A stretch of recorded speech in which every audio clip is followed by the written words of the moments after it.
trying to do this to the camera. I don't know We that need to I'm bring gonna this get back. home. Did you ever do that before? Back in your...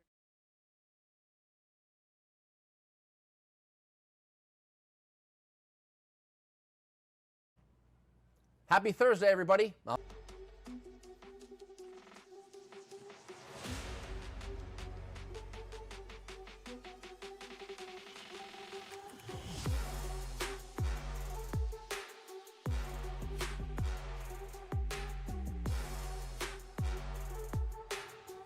How great is it to have LA City Section football back on the air on LA36? We're in Harbor City. It's Santa Paula, a visiting squad out of the southern section against the Gauchos of Narbonne. Hello, everybody. My name is Randy Rosenblum, set to call the play-by-play. Should be a very festive environment here. The Gauchos at home trying to get their first victory of the year. They're 0-4 against a very good Santa Paula team that comes in. The Cardinals are 2-1. We work with Chuck Price. He's been around the block in the city section. He knows all of the teams. Chuck, this can be fun this season. There's nothing like high school football, especially the LA City section. We've got a national viewing audience tonight with Kirk and Julie Brungard out of Battle Lake, Minneapolis, Minnesota. Daniel Schwartz, Park City, Utah. Danny Irvin in Michigan. It's on. It's LA City football. You're going to call out all our viewers. It was interesting for this team from Santa Paula. They got stuck behind 2 traffic accidents. That backed up the game a half an hour. It took them 3 hours to get here. The kids are resilient. The coaches are a wreck because they got to spend 3 hours with those kids on the bus. But the kids, they're ready to go. They're warm, and you can tell they're excited. So is Sebastian Alcantar, running back, linebacker, extraordinaire for the Cardinals. Blue collar. He's just on every play. He's in there. He sells out. Playing both ways, and again, he's terrific on both sides of the ball. On the other side, there's J.J. Vessel, a sophomore quarterback. He's played a running back. He's very versatile. They think he's a dual threat here. Yeah, he's an absolute athlete. His best years at quarterback are down the road. Tonight's his first real start, and I think he's going to be great. He's an athlete, and you can't teach that. J.J. Vessel going to try to get it done for the Gauchos. It's the Cardinals. It's the Gauchos. It's prep football. We'll be back with the kickoff in just a moment.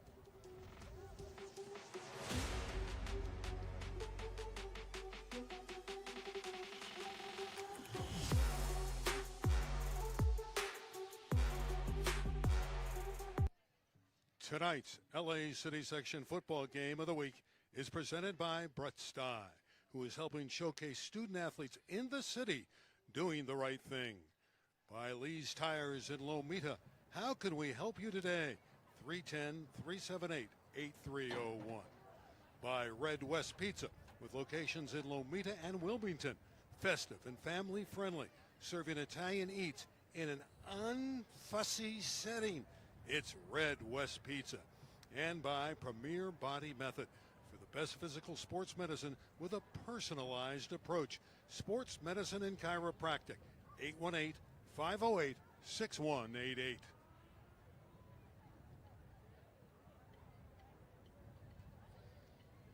Well, there's Apollo Martin. He's our white hat tonight.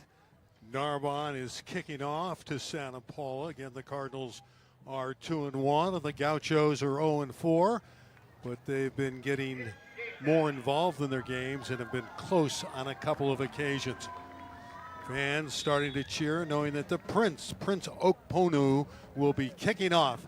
And we are underway in Harbor City. That one's kicked straight out of bounds, so it'll be nice field position for the Cardinals. Yeah, it's almost like just putting it on the ground, making it harder to field, but keeping it in play would do the same thing. It's tough to give the opponents the ball at the 40 to start. 35-yard line. Opportunity to take a look at Renee Vega, quarterback who's a dual threat. He's thrown for a couple touchdowns. He's run for 4 more scores. Number 3 is outstanding. Alcantar is the big back, and they're going to go to the air early, and it's incomplete. A little bit of a surprise to see the Cardinals go up top. They wanted to hit their favorite receiver, Amari Carveth, 0. Yeah, they emptied the backfield, and that's surprising. They play right into Narbonne's hands. I think Narbonne's got the edge in terms of secondary and athleticism. I was surprised to see him spread them out. Second down and 10 for the Cardinals. Cardinals are coached by a good one. You see a little bit of problems with the clock, so that's the reason for the stoppage in play here. Mike Montoya is that head coach, 12th year for the Cardinals. Here's their key players. They tried to target Carveth early. Big of the quarterback, Alcantar, who we talked about on the pregame. Luna and Flores and Ornelas will make a lot of tackles on defense. Key players for Santa Paula. They're trying to rectify the clock, which didn't stop after the incompleted pass. Now they've got it back in there next to the quarterback. Narbonne's got a deep safety, but they're still playing man across, and they're in a good spot doing that. Second down and 10. That's Carveth in motion. That one's deflected and nearly intercepted. And you have to like the push up front from the Gauchos. Yeah, they got some good-sized kids up front. They're super young. I'm really looking forward to seeing those two interior guys. I know Coach Bledsoe said he loves what they give him in terms of a real solid push up front. We just got to look at 54, John Talimatil. Talimatil is 6'4", 270, getting some looks from the likes of Utah and New Mexico State. Third down and 10. The deep ball is caught. Carveth on his way. Touchdown, Cardinals. So going over the top, the long ball to Amari Carveth. Yeah, it's tough to get critical, but it's the fifth game now. That safety's got to get over there. You can't let that guy have a free run on third and forever. I know that they love the matchup over on the Santa Paula side. They had a really fast back going against the linebacker. That one really hurts when you have them in third and long like that. Vega is the holder. Cardinals looking to go up 7-0. And the kick is away. And the kick is accurate. Driving it through was Luis Ventura, who's 11 of 13 on the year. Another look at the home run. Yeah, the safety just doesn't do a good enough job really staying on top of the play and getting over to the hash. A lot more to it's something that they need to do. Getting over to the sidelines, covering the wide guys, really a challenge. They've got to be able to blanket those guys coming up the hash. 7-0 early for the Cardinals. So I guess once they got off the bus, they were refreshed. Remember, it took them 3 hours to get here. They were just happy to breathe some air when they got off the bus. Yeah, I thought we were going to have about an 8:15 start by the time that bus got here from Santa Paula. But again, you know, the kids are resilient. You give them 10 minutes to warm up and use the boys' room, they're ready to go. Cole Whitehead will kick off. They have two kickers, both Whitehead and Ventura. They're both good at their trade. We'll see if the Gauchos can respond immediately. Yeah, Coach Bledsoe has done a great job taking over this program when he did, how he did, but I've got a lot of faith in what he's doing and the kids that they've got out there. They're going to turn this thing around. Yeah, Doug's a veteran. In fact, he was an outstanding football player in his heyday at Cal State Northridge when the Matadors had a football program. That one again is kicked out of bounds. So both kickers guilty of that. Yeah, maybe we eliminate the kick the rest of the game, Yeah. like an all-star game. Give it to them at the 35 and save the time. Yeah, not a bad idea, is it? So we'll start from the 35-yard line. Let's see if the Gauchos can replicate what the Cardinals did from Santa Paula. By the way, the Santa Paula team, they're no joke. They've won 7 games each of the last 3 years. So this is a test for Narbonne, but they feel they can win. They come in here with confidence, even though their record would not indicate that. And the ground game was shut down early, and a flag comes in as well.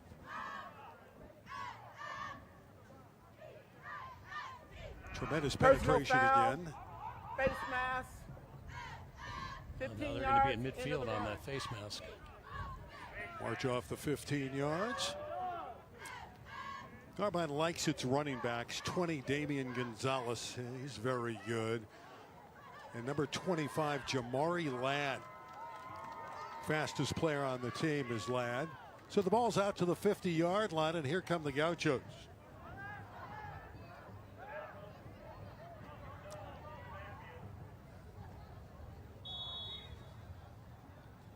So that enhances the field position for Narbonne.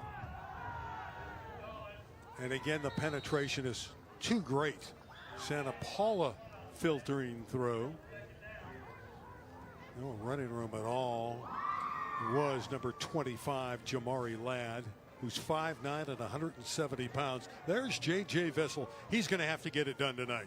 He's going to have to make something happen with his legs. Not a lot of punch on that O-line after 2 plays. For him, I hope they do a little bit better job settling in, pass blocking, at least occupying the guy in front of him. Vessel calling his own number, and he's cut down. Yeah, this is his first start as a 10th grader, converted tailback. He's got all the athleticism you'd want. Typically, quarterback's not a position you could hop into in 7 to 12 days. Nice effort by Flores on the outside, denying the quarterback of the Gauchos. Gail Flores, one of the leading tacklers, came in with 21 stops on the season. 3rd down and long for Narbonne. They need about 13 yards. Little counter play. And running with it is Jay Lewis, number 10, and he's shut down. Santa Paula does a really nice job stringing it out. They stay on their blocks. They don't let those guys release, and they really keep leverage on the play. He had nowhere to turn up. Jesse Chavez will drift back and return the punt.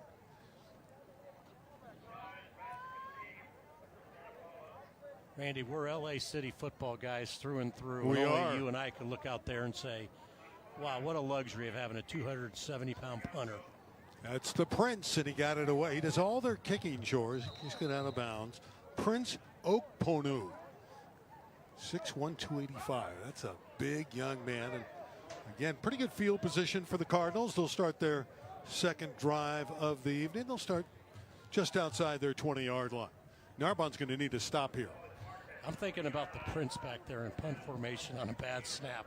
Wouldn't want to try to tackle him, would you? Yeah, I just want to see him get that ball. Now I'm fired up to watch Prince play as a lineman. I think that's probably where he's best served in this program. He's a big kid.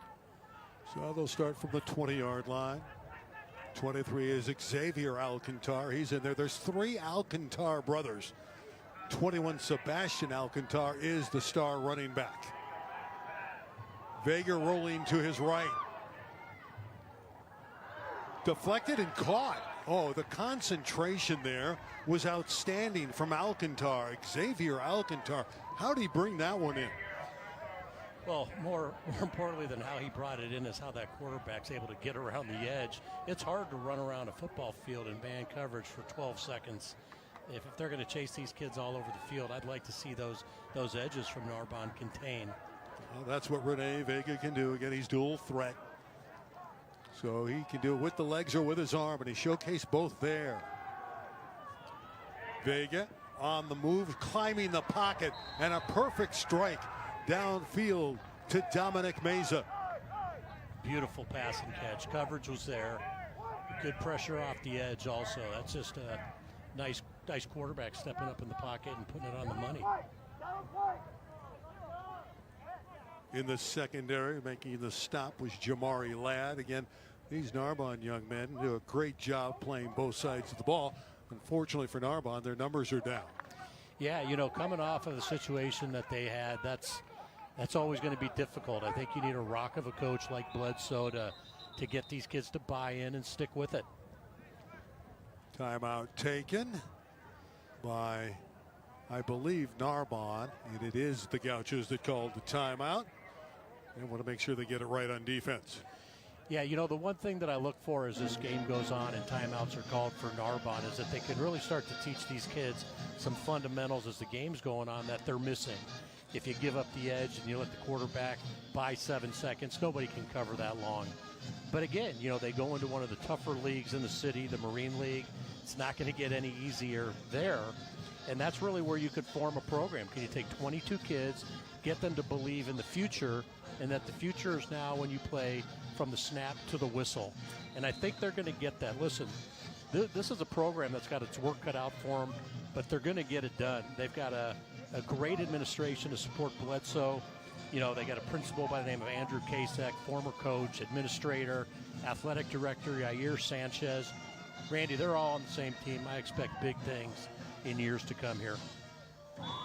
Yeah, we were talking to the principal, Mr. Kasek, and he is really involved. They want to build this program up. Here's a pass downfield, no good. A near myth. Carvath again, who caught the long touchdown, and he had a step. Yeah, but the thing about man coverage is if you don't give up and you run with your guy, you're asking a 15-year-old kid to still put the ball on the money. This isn't the NFL. They're going to miss as many times as they hit. You keep running with your guy. You give him a small window. I love that kind of coverage. It really was pretty good, even though Carvath, who is so swift of foot, the 5'9", 160-pound junior, got loose the first time. A little bit better coverage that time.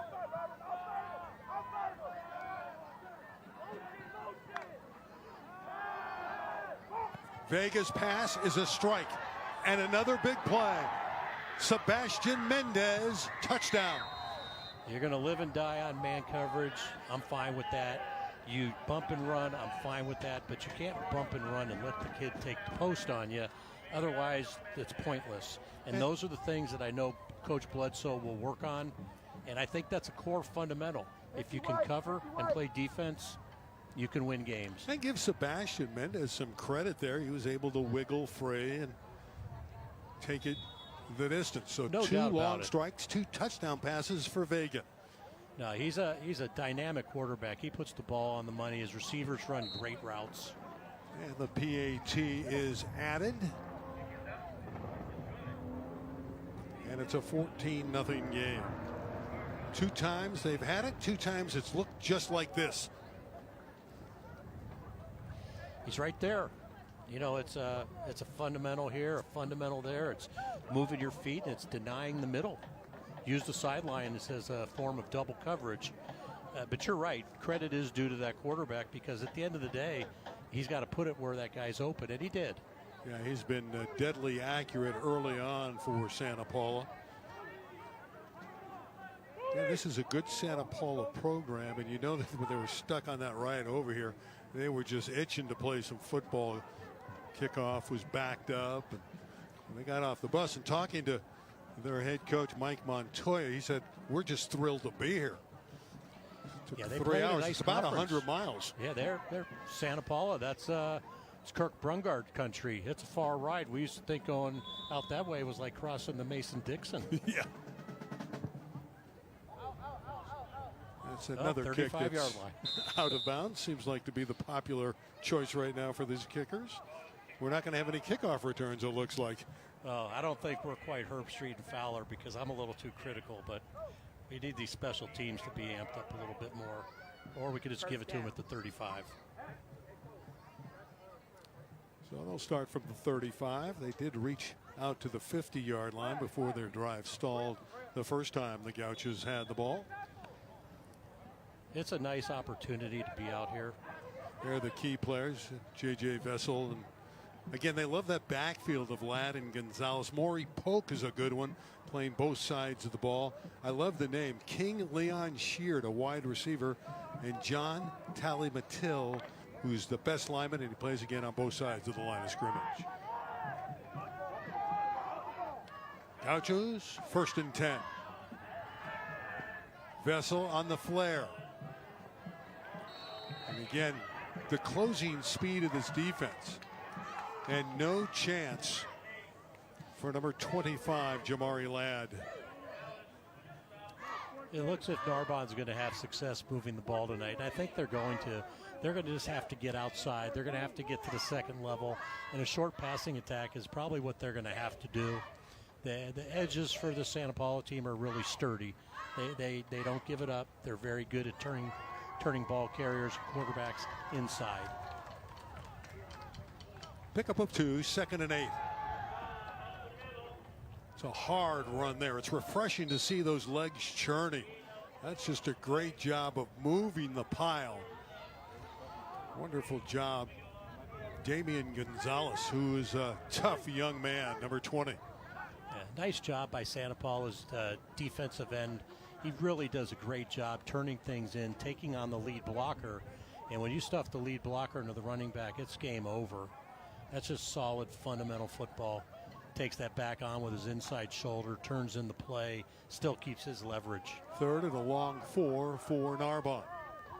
Down early, 14-0, 6:45 left opening quarter in Harbor City. Vessel calling his own number, and he's denied. Again, the penetration very good. First one to break through was Kevin Lopez, and he had company. The pursuit is excellent. I think, the short pass, getting the ball into the flat early, and then exposing maybe some seams as the safeties start to come up. Well, your favorite player, the Prince, is back out there. Oak Yes. Ponu.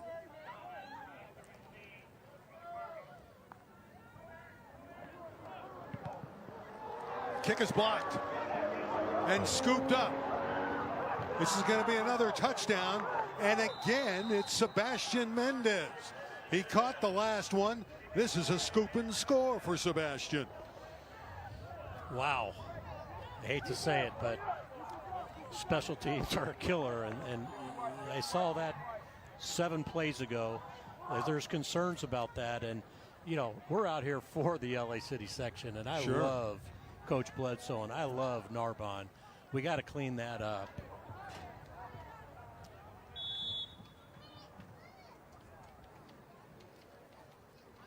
Another PAT already. This is the 3rd one. And it's driven up and through. And it's a 21-0 game for the Cardinals. Randy, when you take over a program and you work on things, one of those is the punt.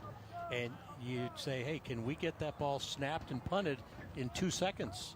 And you have to go with that. And you can see there, that was probably 4.5 seconds. How would you like to be Sebastian Mendez? He gets here, gets on the field, catches a touchdown, then he gets a scoop and a score. And we haven't played, 7-8 minutes? He's got 2 touchdowns. Randy, Sebastian Mendez, I'm 61 years old. Could you and I even ride on a bus for 2.5 hours?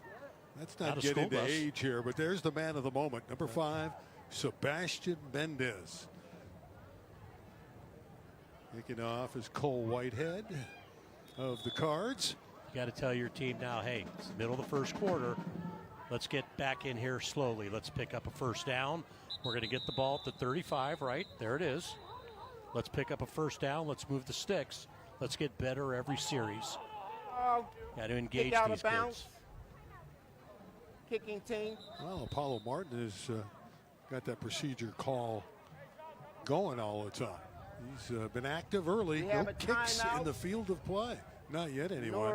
Well, let's see if Narbonne can mount a drive here. It's got to be a disheartening opening quarter. But again, they're building the program, trying to build it back up. Down 21-0 early. Randy, there's a lot of pride and a lot of tradition here in this neighborhood, and I know you want to address the officials. There they are. Kim Bly, a friend of ours. We've seen her in city section before. Former athletic director at Washington High School in LA. Kim Bly, great young lady. Working with Martin Davis, Joshua, and Zapata. Always felt that Kim Bly just had a great ring to it. How about Apollo Martin? Great names with our All officials. great names. And the assigner, Tony Crittenden, another great name. City section legend. His father. He is a legend. Yeah, come on. We're city section historians. Come on, Narbonne.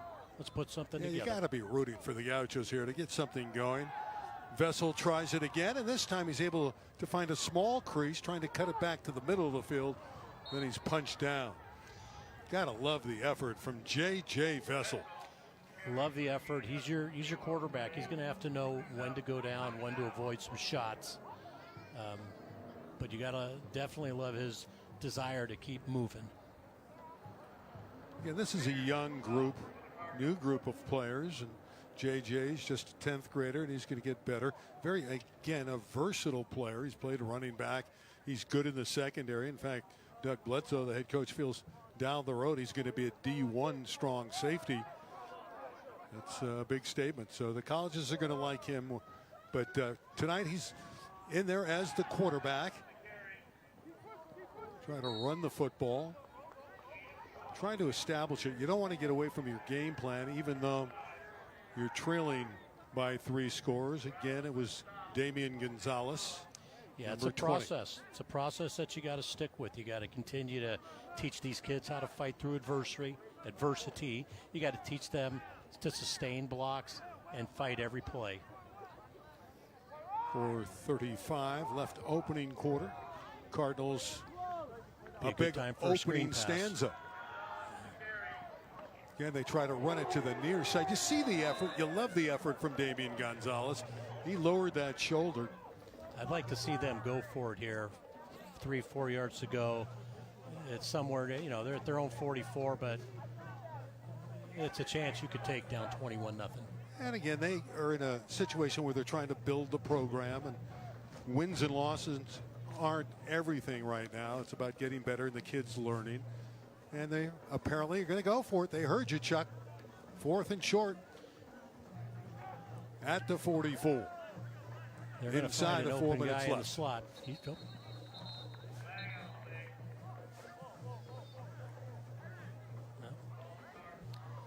Flag is out. Dead ball. Ball start. Now we'll see if they still go for it. I would think now they might send the punting unit in. There goes the Prince. They're going to punt. Yeah, you got to bring the Prince in now. And you can see JJ a little bit disappointed there.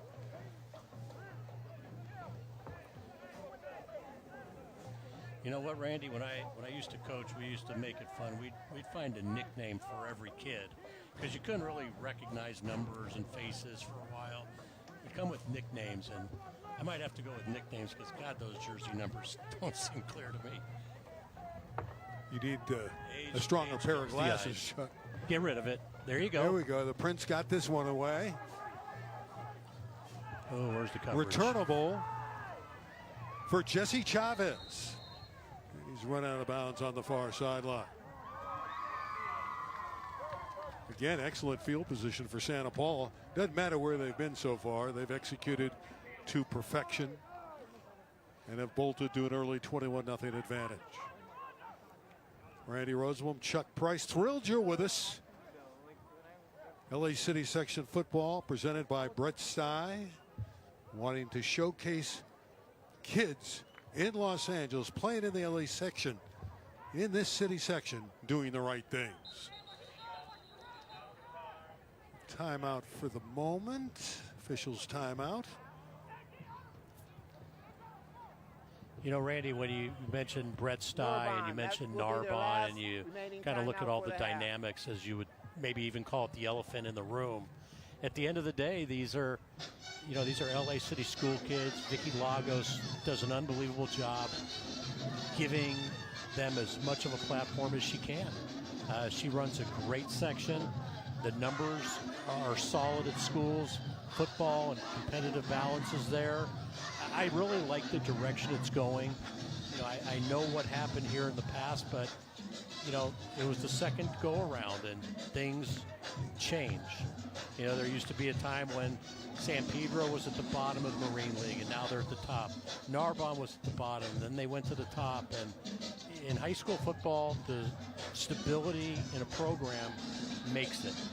And if you can commit to it with this new principal, Mr. Kasich, and you know, I believe this program and this school are headed in the right direction. I really do too. Again, they support football here.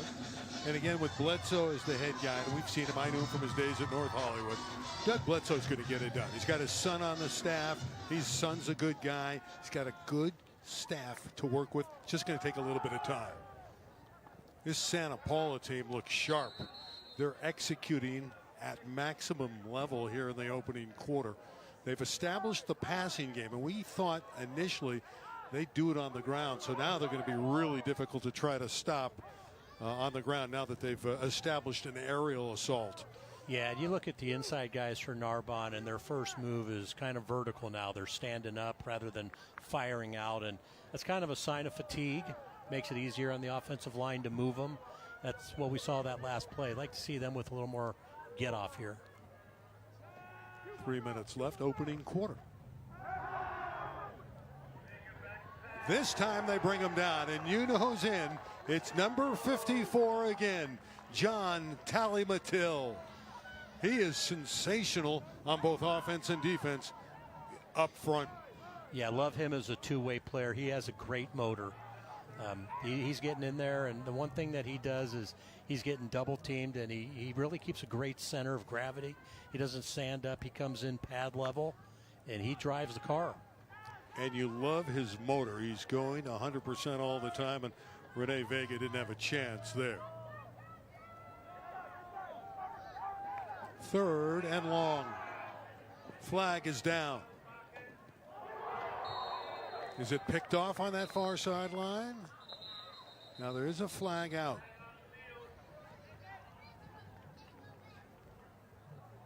Apollo Martin's going to sort this out for us. Definitely looked like an interception if the penalty was against Santa Paula.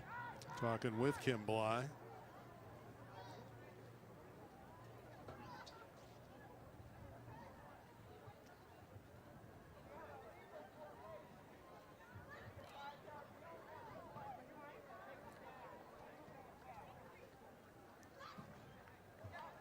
Well, he said felt like procedure. illegal procedure was a dead ball foul, but they let the play go.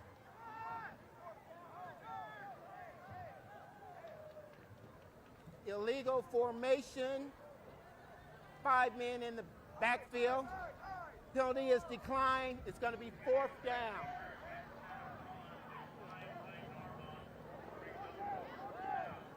It looked like he said the penalty was declined, and if that's the case, then it should be Narbonne's ball.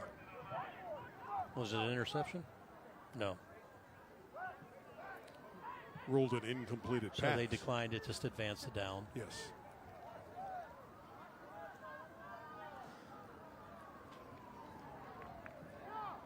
The thing that was scary about that last play was although he threw it, there was no edge contained, and he could turn that up and probably pick up the sticks with his legs.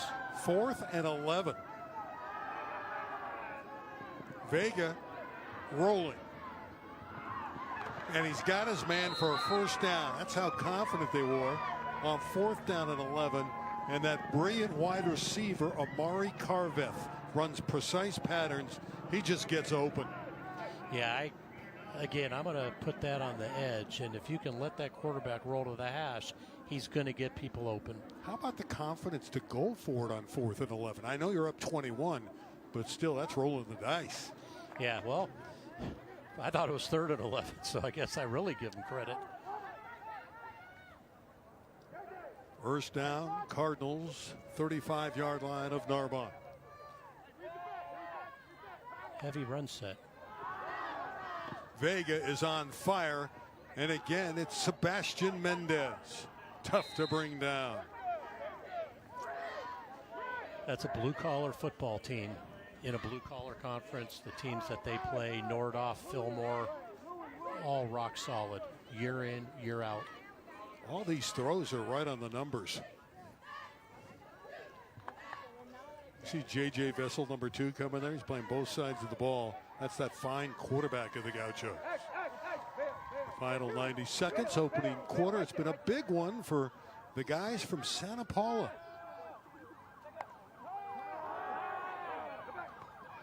In the flat, Alcantar, and we haven't even called Sebastian's name a whole lot. They haven't needed him in this opening quarter. Yeah, this is an opportunity for them, their final non-league game, to come out here and work on things that they haven't really been accustomed to doing for the last 3 or 4 weeks. And, you know, clearly they're switching mode and working on their short passing game. And I like this quarterback a lot, Randy. How about number 21 and 23 playing in that offense together, the 2 Alcantar brothers. And there's his 3rd brother, Dominic, plays on the varsity. brotherly love in Santa Paula. Sebastian Alcantar is on his way. Inside the 5-yard line. But a flag is out.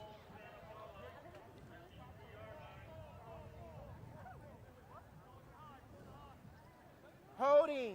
Offense. This one's coming back. 10 yards from the spot of the foul. We won't get too technical, and I won't play coach up here. I'll play. You're allowed to play coach. Go ahead. When the defensive end takes himself out of the play and leaves a lane like that, your 350-pound mammoth left tackle doesn't even have to put a hand on you. The advantage Narbonne has with a left tackle like that, who's literally junior college D1 size, he's not the most mobile. Make him work. Make him use his feet. If you take yourself out of the play, you make it easy on the big guy. They need to contain that edge. Take on the block. Don't run around it. Another whistle as Carveth started in motion. 54. I love the energy that they're still bringing on defense at Narbonne. These guys are really playing a lot of snaps. I think having this kickoff backed up 40 minutes was much more detrimental to them because they were ready for a kickoff at 7 o'clock. They were out on the field warming up at 5:45. I think the bus ride delay really has played a much greater negative effect on Narbonne at this point. That's just an opinion. Well, based on results, as crisp as Santa Paula has been, certainly they are the team that's executing right now. But until we see that play develop, tremendous job defensively by Narbonne's Maury Polk, 23, after it was dropped in the backfield. Boy, did Polk get in there in a hurry. He's got great athleticism. And when you're bringing kids like that against bigger, and I don't want to use the word slower, but bigger, less athletic, that's taking advantage. That's the end of the first quarter. A very good one for Santa Paula. They lead the Gauchos of Narbonne 21-0.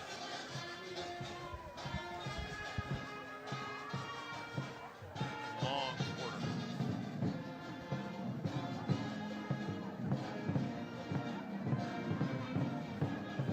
Tonight's LA City Section football game of the week is presented by Brett Stye, who is helping showcase student athletes in the city doing the right thing.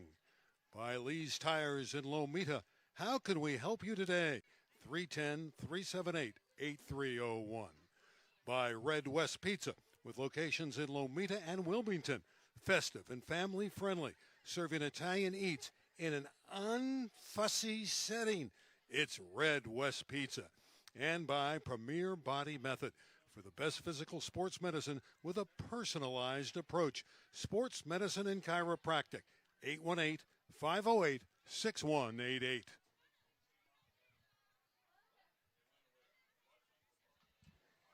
Getting set for the second quarter. Santa Paula by 21-0 over the Gauchos of Narbonne. That team in white played a beautiful first 12 minutes. Yeah, they took advantage for sure of all the opportunities, and they received a few. Don't get it wrong, but that's football. If you can get the opportunity and capitalize, quarterback throws a nice ball.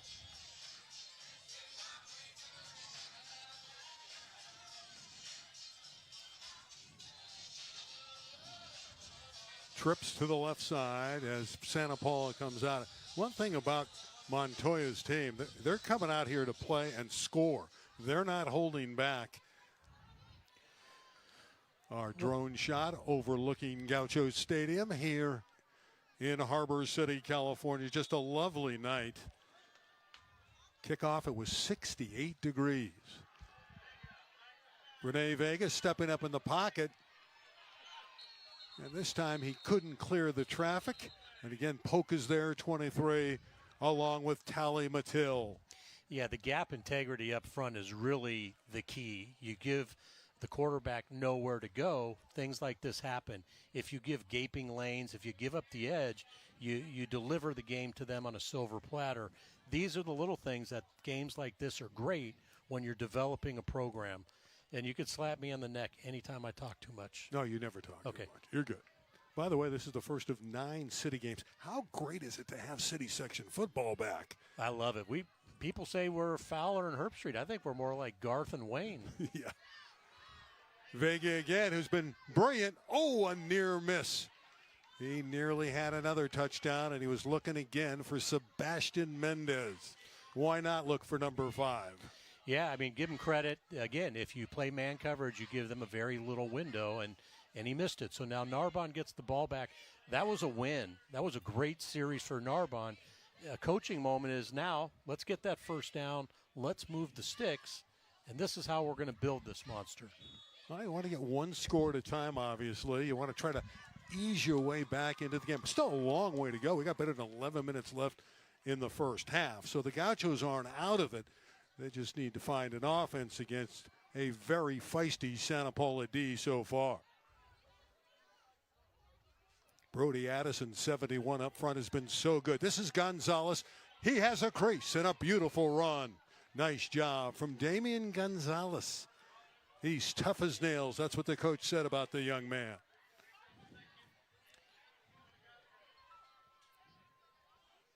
I was sleeping on you there. I was looking at the extracurricular behind the play, and I'm really happy the referees did a good job getting between the kids and not throwing a flag.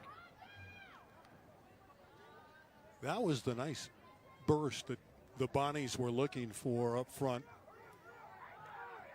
That's Brandon Silva Moody coming off the field. And again, they can ill afford to lose bodies. They started tonight with just 26 guys. Yeah, and it's hard to field a team and be really ultra competitive because your practices struggle because of those 26 guys. The depth isn't there to go a great 11 on 11. Again, there's 3 or 4 guys here in the game tonight for Narbonne that have been in the program for 4 years. And they've been the leaders. Illegal substitution. 12 on the field on offense. They should get 12 on the field. They deserve it, don't you think? The legend, Gene Volnagel, he'd slip 12 in there as part of his game plan. He did it all the time. I don't think there's anything wrong with it. If they catch it, it's a problem. But if they don't, that's brilliant coaching. Second down, 7. Yeah, they're trying to get the ground game established. Well, again, Gonzalez drew a crowd, didn't he? Yeah, and we're talking about getting the ground game going, but let's be realistic. You want to move the chains, but more importantly, you have to field this game, and you want to move the clock. You don't want to keep the score close by the referees making it running time. You can move the sticks, get a couple first downs, get a stop. All of a sudden, you got a team that starts believing. Well, again, if you can establish the ground, that means you're establishing the line of scrimmage. Absolutely. And you can physically feel like, hey, we can compete and maybe win the game. But it starts with a drive and a score. Vessel, he has room. He has toughness. He has leadership. J.J. Vessel has a first down. Yeah, I love it. They moved the sticks for the first time in the game. And I'm not going to say I feel momentum switching to Narbonne and this is the Gauchos' time, but that's a win. And you take that win, you put it in the bottle, and you move on. How many wins do you get? And it started with the defense that finally held the Cardinals and turned it over on downs. Yes. Really like this J.J. Vessel. Good kid, good student. And again, they feel down the road he's going to play D1 football, probably on defense, though. And again, he's stepping in. They've had injuries on this football team. Aiden Garcia was the starting quarterback, and J.J. took over for him when he went down. Randy, I love what they're doing. I love to see these kids, if they lose their block, to go find somebody else to block. What you see, and, obviously everything is new. And most of these kids are new. And when they lose that block, the first instinct is to stand around and look for the running back. Love to see them go downfield and hit the next guy in an opposite color. By the way, at halftime, we'll have our SoCal Prep Report show teed up for you. That'll be at halftime, so you can hear from myself and Tarek Fatal what we talked about in high school football this last week. I think you'll enjoy it. That'll be our halftime entertainment. A little counter play for the Gauchos. And running with the football is Jay Lewis. And that juiced up the crowd here at Gaucho Stadium. Yeah, they've now got 2 first downs in a row coming off of a stop, and you got a little life on the sidelines. And that, to me, That's how you celebrate getting better. Randy, come on. There's nothing like LA City football. It's great. By the way, we're going on the 52-year anniversary of the first high school game we've ever seen together. Boy. Don't remind me how long ago it was. It was a Warren Moon football game at Hamilton High. There's a muff going back to get it as J.J. Vessel. North Hollywood knocked off Hamilton, I might say, in the city playoffs so many years ago and knocked Warren Moon out of it. But he wasn't called Warren Moon back then, was he? Nope, that was all city quarterback Harold Moon. But it was Warren Moon. It was that Warren Moon who used his middle name after high school and after West LA College. Oh, there's been some great names. John Elway at Granada Hills. You can go on and on in the city section. Yeah, I could probably go on forever, as you know. But we got a lot of time. Yeah, let's go.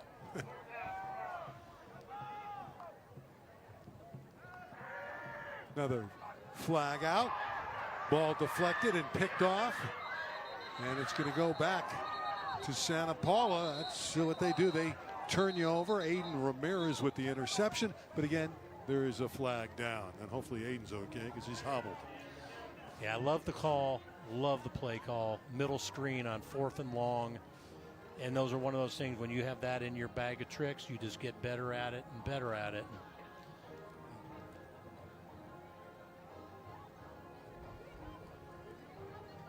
Illegal formation. 5 men in the backfield is declined. Change of possession. First down this way. You heard our very fine white hat Apollo Martin give us the call, and Santa Paula on the interception, and it was a beauty at that by Aiden Ramirez. As great field position again. They're at the 43.5-yard line of the Gauchos. You know, when you throw the middle screen and your blockers are lined up, it's sometimes tough to throw the ball 4 or 5 yards if you got to angle it over a guy in your face. And unfortunately, he didn't make that, and there were so many guys around the tailback that. Another perfect strike to Carvath. Boy, Yeah. Carvath gets yak yardage too after the catch. He's difficult to bring down. He's elusive. Yeah, you want to see that first DB make that tackle in space, limit that to a 3-yard completion. You know, it was really nice to see the pursuit and the rally to the ball from the rest of that defensive squad. 9 yards on that aerial to Amari Carvath. He came in as the leading receiver, 10 through 3 games. Also plays a little cornerback for the Cardinals. 2nd down and a long one.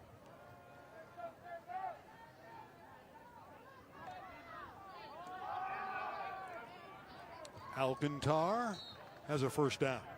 Sebastian Alcantar. We have to identify the Alcantars because there's 3 of them out there. Yeah, that's number 54 again for Narbonne in the backfield, and not flying aimlessly in there. He takes a blocker with him. He's got really good gap integrity. He's a fine football player. You can see why Coach Bledsoe is so high on John Talley-Mattil, and he knows he's going to get a D1 ride. Yeah, I love his size and definitely love his push. First down for the Cardinals, and they're threatening again. Alcantar, and guess who dropped him? Yeah, he's fun to watch. In fact, that's a new running back in the ball game. That was Ryan Luna, who's checked in. He's rushed for better than 250 yards this year. So a fresh back for the Cardinals. Yeah, they're having a tough time with him. You could see they're trying to run away from him and kind of chip off of him and move to the second level. And he's running plays down from the backside. That's how good his energy level is. You're talking about John Talley-Mattil, 6'4", 270-pound defensive lineman for the green and white of Narbonne. Luna looking for it all. It's caught. And it's that man again, Sebastian Mendez. His 3rd touchdown of the opening half. That's a nice toss, and that's a really nice catch. Great route off the line of scrimmage. That looks like that's a defensive lineman down. Unfortunately, there is a Gaucho down. It's 27-0, and having quite the night is Sebastian Mendez. He's a senior, and this will be a night he'll remember, one would imagine.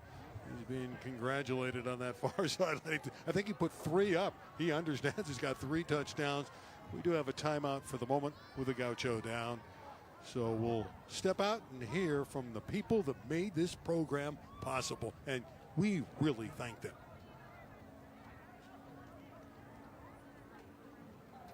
Tonight's LA City Section football game of the week is presented by Brett Stye, who is helping showcase student athletes in the city doing the right thing. By Lee's Tires in Lomita. How can we help you today? 310-378-8301. By Red West Pizza, with locations in Lomita and Wilmington. Festive and family friendly, serving Italian eats in an unfussy setting. It's Red West Pizza. And by Premier Body Method, for the best physical sports medicine with a personalized approach. Sports Medicine and Chiropractic, 818-508-6188. Understanding that we have an injured Gaucho down is going to be helped up. And again, you love this process where the kids pay respect to the young man that's down. The good news is, appears to be healthy. And unfortunately, that's our guy, John Talimatil. He's walking off to the near sideline, and he's going to be all right. You just don't know when he's going to come back in, and he's a piece that you can't really lose. You can see the weather. We mentioned 72 degrees on the screen. My phone said 68 at kickoff, so I'm cooling it off a little bit. But I'll go with the guys in the truck, and we'll go with 72. The view's spectacular from the blimp up here. We're not in a blimp. We're in a press box. Okay. You got to tell the truth. But it looked good, though, didn't it, for a minute? I was like, goodness. I love the drone shot that we had at the beginning of the night. That was pretty good. Time for another PAT after still another Mendez touchdown. And that one is drilled on a line drive and through. Give the PAT to Cole Whitehead. And it's a 28-0 ball game. Let's go back to the last Mendez touchdown. Yeah, we're man coverage. Safety's going to always have a hard time getting there. I like the fact that the kid didn't run inside. He went outside, which is what the DB needs to do. But you got to get hands on him. In a situation like that, as you get closer to the goal line, if you give somebody a free release off the line of scrimmage, that's going to be the result if they can play catch. It's very, very difficult to stop any kind of a pattern if you don't put hands on your opponent at the line of scrimmage. Randy, with another kickoff coming, I'm just saying let's give it at the 35-yard line. Let's save a couple of minutes of evening. Well, the Gauchos, I mentioned, were 0-4, and they're coming off a performance where they lost at Linwood 18-12. So this has got to be a little disheartening in the half, but we'll see how they do the remainder of the way. And trying to come back with it is Jamari Ladd, and he's taken down by Daniel Moreno.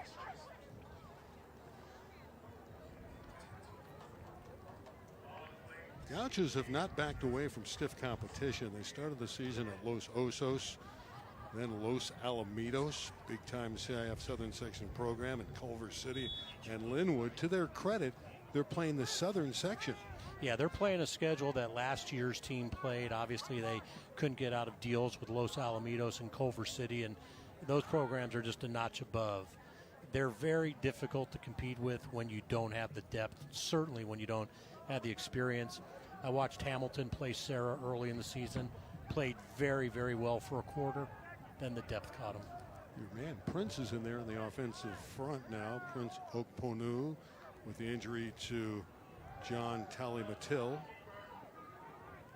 And again, the line of scrimmage is going to be won by the visitors. And you can see the frustration there.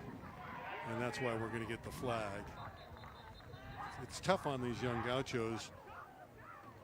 Watching this Santa Paula team come in here and control the action so far. And JJ has the best interest of the team, and he's just frustrated. Playing high school football and being a part of something is special. And these kids work hard, and their families come out, and they feel that they can't control the outcome, and you can see the emotions come out. It's tough. You have to teach them the fine line between teammate, discipline. Quarterback, 15 yards from the end of the run. Half the distance. No, JJ just, he's tried to do everything. He didn't have a lot of support there, and it's difficult on the young man. It's a 28-0 first half for Santa Paula. 5 minutes remains. Just want to see the Gauchos get some first downs. They had a few in the last drive, then it stalled. Let's see if they can pick it up a notch here. They're going to have a bright future here. This might not be the season for them, but next season they'll be significantly better. Yeah, there is the commitment to football in Harbor City. We mentioned it before, and again, you can see the execution level is down here. When fielded by JJ to save the play, but they'll get it done. They got a good, like I said, an excellent coaching staff, veteran coaching staff, and the administration really wants to try to get this football team turned around in the right way. Yeah, there comes a time like this when the last 3 or 4 snaps are either on the ground or above the quarterback's head, where we have to talk about maybe putting the quarterback under center, eliminating the mistakes, maybe a more traditional run set when you see your center struggling like that. And he's getting pumped around in there by those 2 inside guys. He's in the backfield sometimes before the ball. That run takes it out across the 5-yard line. Yeah, it's going to be a tough punt for them coming out of the goal line, the end line, I'm sorry. That's where Prince will be stationed when he goes in there. They are feeding Damian Gonzalez. They believe in him as a running back. Been in the program for 4 years, number 20. What you love about Gonzalez, he was a backup for much of the 4 years. He waited his turn, and now he has his opportunity. And he has flourished early on this year. Yeah, what scares me about the punt now is the coverage downfield. These kids are getting exhausted, and the punt gets off and there's nobody covering. And this is it. Yeah, one of the upbacks brings it in. And returning it, good field position, is Aaron Renee. He's a receiver, come in here with 7 catches already this year. And Renee gives his football team great field position already. Where are they going to start? Where are they going to put it at the 21-yard line? Randy, number 20 from Narbonne. That was unbelievable effort, hustle, and that was a tackle that if he doesn't make, I think that returner walks into the end zone. Well, that again is Damian Gonzalez, and we just talked about him and underscored what he means to the team. 28-0. You can see the clock down to 3:15 left in the half. And looks like the Cardinals want more. And with this kind of field position, one would think they have a great opportunity. That time they have multiple players in motion. That'll cost them. Dead ball, false start, offense.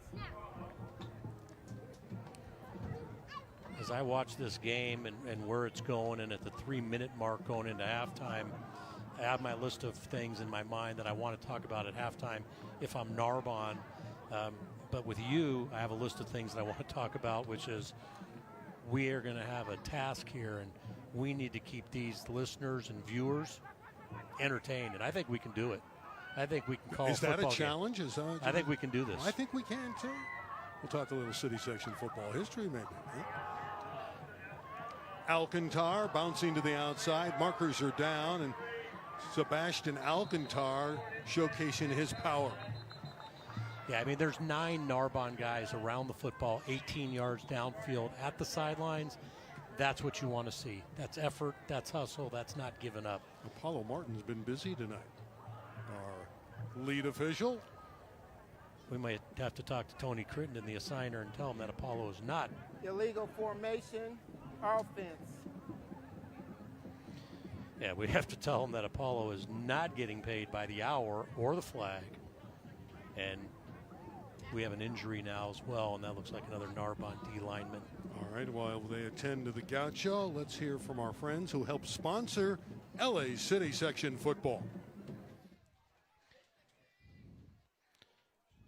Tonight's LA City Section football game of the week is presented by Brett Stye, who is helping showcase student athletes in the city doing the right thing. By Lee's Tires in Lomita, how can we help you today? 310-378-8301. By Red West Pizza, with locations in Lomita and Wilmington. Festive and family friendly, serving Italian eats in an unfussy setting. It's Red West Pizza. And by Premier Body Method, for the best physical sports medicine with a personalized approach. Sports medicine and chiropractic.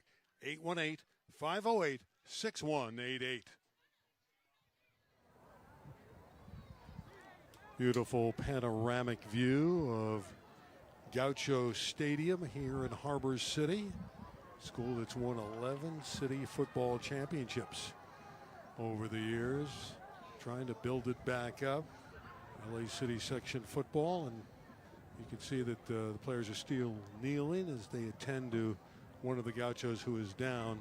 It's been a big first half for a couple players, certainly for Santa Paula. Indeed, the quarterback Rene Vega has thrown some beautiful touchdown strikes, and also Sebastian Mendez, 2 touchdowns on offense, 1 on the specialty unit. And the Gaucho player being helped off appears to have a leg injury. And again, this is a depleted roster in terms of numbers, so they can ill afford to lose any more bodies. And then, of course, they move into a league where Carson, San Pedro are really, you know, at this point in a class by themselves. Banning is there at some level, but you know, I think when it's all said and done, it's a Carson-San Pedro Marine League. They're working on Jamari Ladd. They're stretching him out. Let's hope that it's just a cramp, and he'll be back in there. All right, opportunity for Santa Paula. Clock running, 2:45 left, opening half. Cardinals looking for more. Alcantar pounding down inside the 20. And again, all I could say is you go back to the things we talked about early in the broadcast. If you can't solidify the edge, that's what's going to happen. But to Narbonne's credit, again, at the end of the play, there's 9 black shirts around the ball. That's showing hustle. That's showing the desire to get better. And I think you can improve as a team when you see that on film. It's exciting to see your kids play to the whistle. And Santa Paula's 2-1. Looking to go 3-1 on the young season. Open the season with a big win over Grace, where they put up 45 points. Grace is a great program. Swing pass to Alcantar, the younger one. And number 23, Xavier, has a touchdown. Xavier Alcantar. Yeah, this is what's going to happen to a defense that's playing man coverage on a play action pass. When you start putting in second level players, backup linebackers, everybody's focused on the run and you lose sight. But just like the wide receiver, somebody's got to cover that guy out of the backfield. There was nobody. The linebacker who should have taken him was collisioned by a lead blocker. There was nobody in man coverage to get him. And again, Randy, we learned from that. And I do love the man coverage philosophy. And you get better at it, and that's how you roll. Kick is no good this time from Cole Whitehead. So it remains 34-0.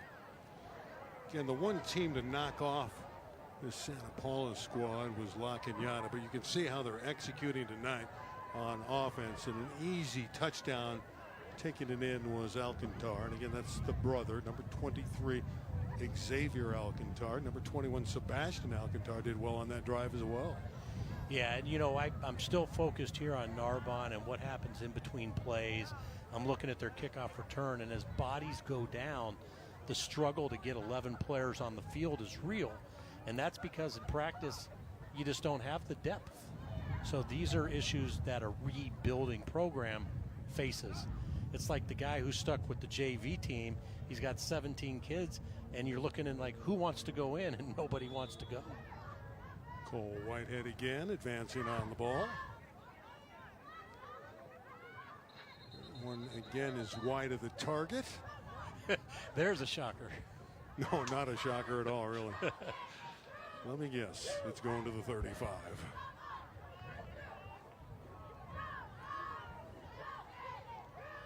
Well, with 1:43 left, let's just see if Narbonne can mount an offense here in the waning last couple minutes of the opening half. All right, I'm strategizing. I'm going to run the clock out, get these kids to run off the field with their head up. What are we going to do with the ball to start the second half when we get it? Let's establish a run here. Let's gain positive yardage. That's our momentum. There it is. Turn it up. No chance. Not with number 16 on the other side, who's been strong tonight, Aiden Ramirez. Not a chance at all for Damian Gonzalez. Number 20 had no running room.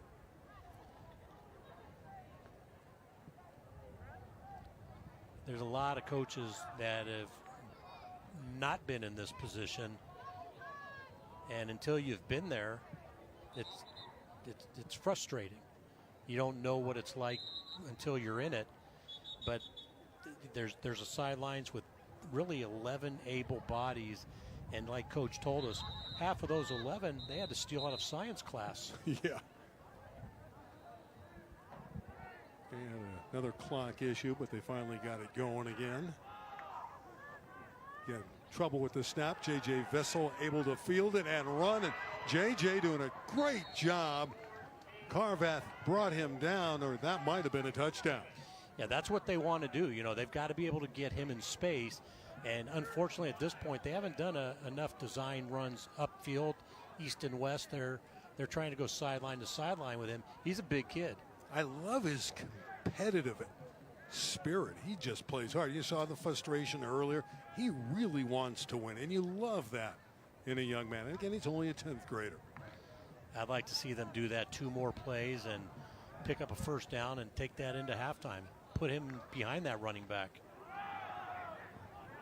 There you go. Gonzalez, running room. Crowd loves it. Crossing the 50. First down, Narbonne. And I love Coach's philosophy. He's not, oh boy, we picked up 22 yards. Let's take a timeout and try and score. Hey, let's get in and out of the huddle. Let's execute another great play. Look, his demeanor's great. He knows the task ahead of him. I'm glad we have this game. I'm glad we have this team, because in 3 years we'll be here again, and these guys will be at a whole different level. First down at the 49, but the clock down to 15 seconds. Again, they're just trying to improve with the fundamentals, and there goes Vessel. He's on his way. J.J. Vessel. What a run. Inside the 10 with 2 seconds left in the half. What an effort by Vessel. The play of the night for Narbonne. And that's how you roll into the locker room at halftime, but they got 2 seconds left. I don't believe they're taking a timeout. What a run by J.J. Oh, they don't have one. They've used their timeouts, but they do get the play away. Can Vessel take it in? No, he gets denied. But that was a beautiful drive by the Gauchos, and great work by J.J. Vessel. You saw what the sophomore can do. What a great effort by number 2. Yeah, I love him as a runner. There's no doubt about it. This is a position that takes forever to get good at. It's a leadership thing. Most 10th grade tailbacks aren't ready to become the quarterback and lead a team. At the break, it's 34-0 in favor of Santa Paula. Great performances from Rene Vega, the quarterback of Santa Paula. Sebastian Mendez caught a couple touchdowns, and Amari Carveth was brilliant on the perimeter as well. We're going to pick up some of our last show, SoCal Prep Report. I think you'll like it. It's Randy, you know me, and of course, Tarek Fatal. Let's hear the first few minutes of that show. I think you'll like it. It's all about prep football.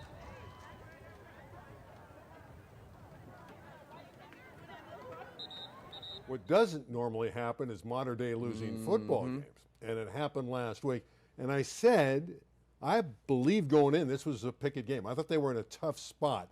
And they go to Corona Centennial. They play a horrible first half. Give the Huskies all the credit in the world. And you can see modern day, they climb back in it, but then they end up losing down the stretch 42-36. Look, social media was kind of going nuts. It was 28-0 at one point, and then 28-7, 33-7 at halftime. Everyone's thinking, here we go, Centennials are rolling. But then Mater Dei scores 29 unanswered to take the lead in the third quarter. And then now it's the other side. Uh-oh, how could the Huskies blow this? And they don't. They find a way to get back on track. Credit to Matt Logan and Coach Dominic Catalano. They drive, they score a touchdown, and then there's obviously a game-sealing interception. I know we'll get to that in a second. But what a great high school football game for all of America to enjoy, really.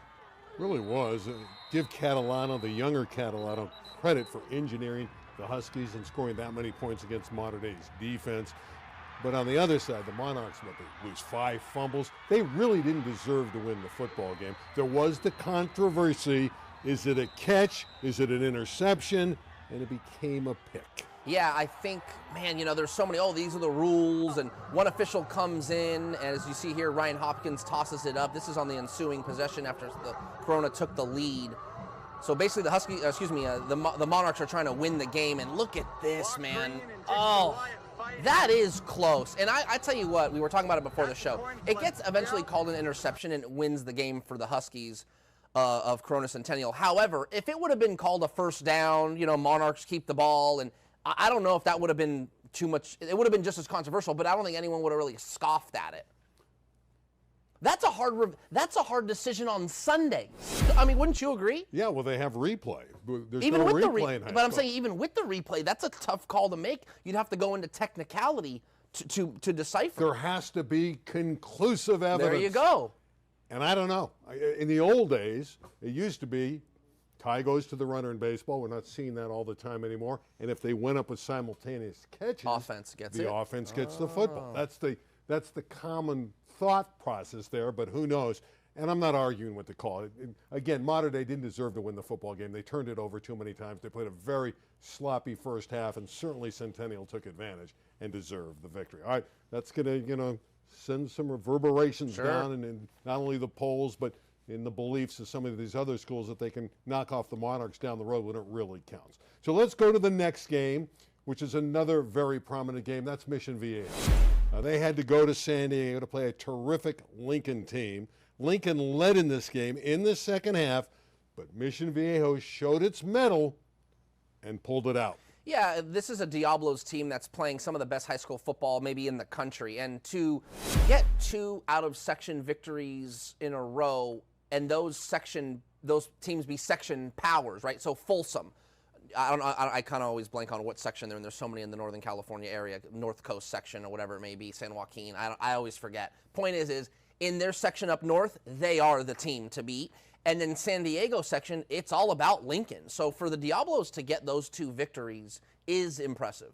It spoiled your year, though, because had too. Lincoln won, it would have changed the playoff construction, wouldn't it? Yeah, I think there would have been argument where, to be quick about it, the Southern Section Division I champion always generally gets a bye for that regional bowl game straight into the Open Division Championship. Well, if San Diego Lincoln maybe beats Mission Viejo, runs the table, maybe the Southern Section Division I champion plays the Open Division champion from San Diego before representing the South in the Open Division State Championship. I'll tell you right now, that is now not going to happen. That is off the table. Yeah, it's off the table. Tark said last week on this program, Sierra Canyon's playing the best football in Southern California, and they were impressive again against Downey. Dominated them. Yeah, the defense is just unreal. I mean, the defensive end, Richie Wesley, going to Texas is basically a man-child, and such a nice kid. He's a really fun kid to talk to. For all media members, I would definitely recommend an interview with him. However, Downey is a formidable team, high-octane offense. They were 3-0 coming in, and Sierra Canyon made them look mediocre, which I believe is an indication of how good Sierra Canyon is. Last ad. When we usually see Bosco and Mater Dei early in the season, they're rolling teams. Man, this team's good. Well, Sierra Canyon's doing that right now, and Mater Dei and Bosco aren't. Bosco's playing better than Mater Dei, but the way they're rolling good teams, and I'm talking about Sierra Canyon, makes me feel like maybe that gap is a little closed. The impressive aspect of the game was Oscar Rios, the brilliant quarterback at Downey, who normally throws for 250, 300, 4 touchdowns a game, was shut down. I got the number right here, 3 of 12 for just 32 yards.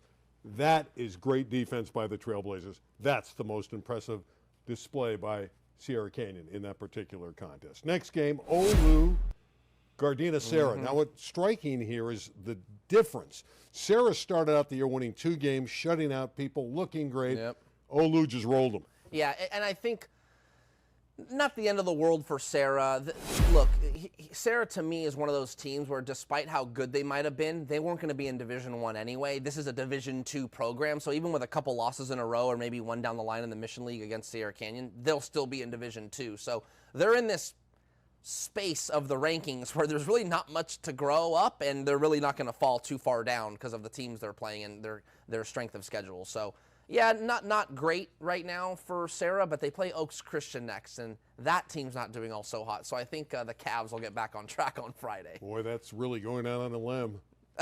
He's right. Low-hanging fruit, huh? Low-hanging fruit. All right, no low-hanging fruit here with Servite at Notre Dame out in Sherman Oaks. This is a really good game. Notre Dame led. Servite came charging back. You could see it was 13-0 at one time. And a home loss for Notre Dame. Yeah, I was at this game on Friday, out in the Valley. I thought, how can I go see a Trinity League team? Okay, and I'll check in on Notre Dame, and here's why. Servite thumped Chaminade. So I thought, if I can go watch Notre Dame and see how they match up, that'll give me an idea, litmus test-wise, of where these teams are. And for Notre Dame, no question, just the score alone tells you, okay, they're better than Chaminade. I mean, this game was competitive. They were up 13-0. They turned over the Friars in the first 2 possessions and then scored on those turnovers. So Notre Dame is a very good team, despite being 2-2. But they were undermanned. Health is on its way. That was good.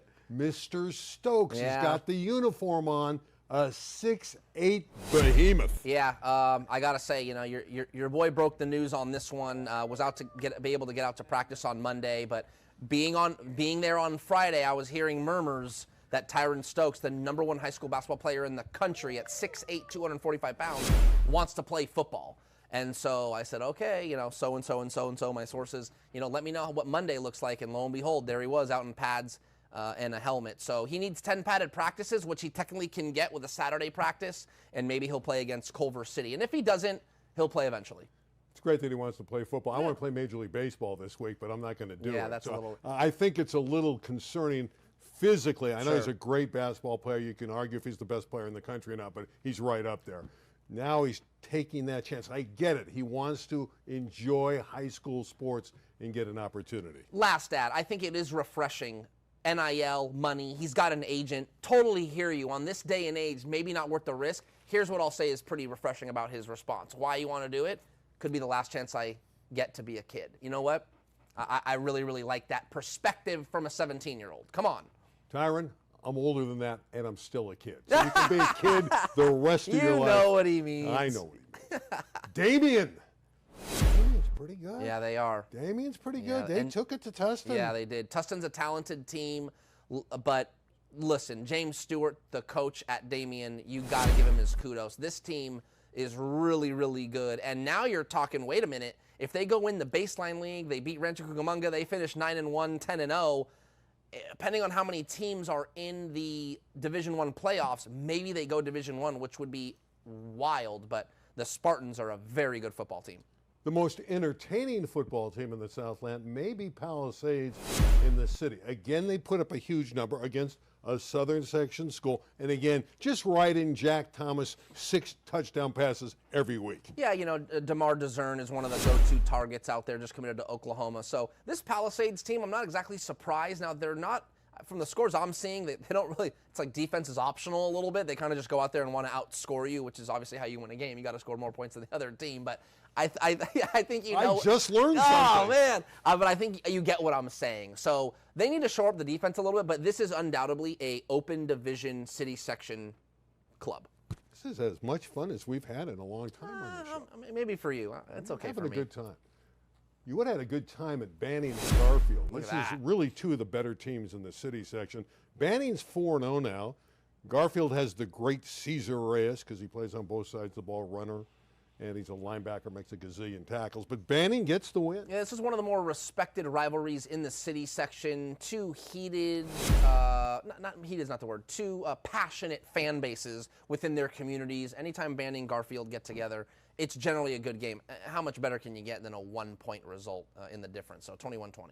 Kennedy and Granada Hills, they're neighborhood rivals. They played last week, and Kennedy got by Granada Hills. This was a very low-scoring game for a long time. It broke out a little bit more offense in the back half. I expected a higher scoring game, but Kennedy wins it, and the Cougars improved to 3-1. Yeah, I think this was a tale of two styles. Kennedy likes to air it out. Diego Montez, the quarterback, kind of does a little bit of everything, runs, passes, and then Granada, they just, cloud of dust, and like they run like the veer and all these different. You've obviously been to the Kennedy Field because it is literally a cloud of dust. Yeah, Granada Hills just kind of attacks you with the run, and that's it. So the passing game wins the day.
Well, welcome back. Hope you enjoyed SoCal Prep Report. We're getting ready for the third quarter here at Narbonne with the visitors from Santa Paula with a handsome 34-0 lead with Chuck Price. I'm Randy Rosenblum. Santa Paula had it going in the first half. The good news is the Gauchos get the ball to start the second half. We talked about how to close and how to start, and what they, as you can see with the highlights coming up, how they ended the half is the momentum they need to take into the second half. Yeah, it was all Santa Paula. Here's a deep one to Carveth, who beat the secondary and went all the way. Yeah, great matchup for them, and again, the safety's nowhere to be found. Better bringing him in pressure than having him sit back there alone. Wonderful moment. That was good for 65 and a score. Here's the effort of J.J. Vessel. You just love the way he plays. And here's a touchdown to Sebastian Mendez. He had 3 scores in the half. That's a great night for anybody. That's a great season for a lot of kids. There's the block punt. Prince back there, and again, Sebastian Mendez, the guy. Randy, you love Sebastian Mendez. Well, I think of Sebastian, I think of my granddaughter watching Nemo. well, they have a couple Sebastians. Sebastian Alcantar is pretty good, too. Here's that wonderful run by J.J. at the end of the half. Didn't quite take it to the house. That's their identity. That's who they need to be from now through the end of the season. Take what you've got, which is an excellent ball-carrying quarterback who can keep defenses on their heels. He's the quintessential dual threat. Well, small steps for Narbonne, at least that last possession. They had the great run by Vessel. Probably would have scored, but they just ran out of time. See how they do when they begin the third quarter. Building block process, but we know that Doug Bledsoe in the past has gotten it done. Got a terrific track record over the years. Mentioned earlier, his son Bo, the train Bledsoe, is one of his assistant coaches, and they know it's a process and it's going to take a little bit of time. For Doug, he understands. He's coached with some great people. He's played for some great people. His legacy really traces back to high school when he played at Dorsey for Glenn Bell and Knox and McAdoo, and learned from really legendary coaches about how to manage young men. And that's what winning at the high school level is about. Can you manage young men who aren't doing this for a living? They're going to school for 5 periods. It's a beautiful night. 71 degrees. All right, here we go. Teed up. Hanson on the ball will be Cole Whitehead, and we're underway in the second half. And once again, he'll start from the 35-yard line. Why don't we just place it down at the 35? When the first 4 kicks went out of bounds at the 35, I thought, maybe we could make this a rule for this game. I couldn't see a coach arguing it.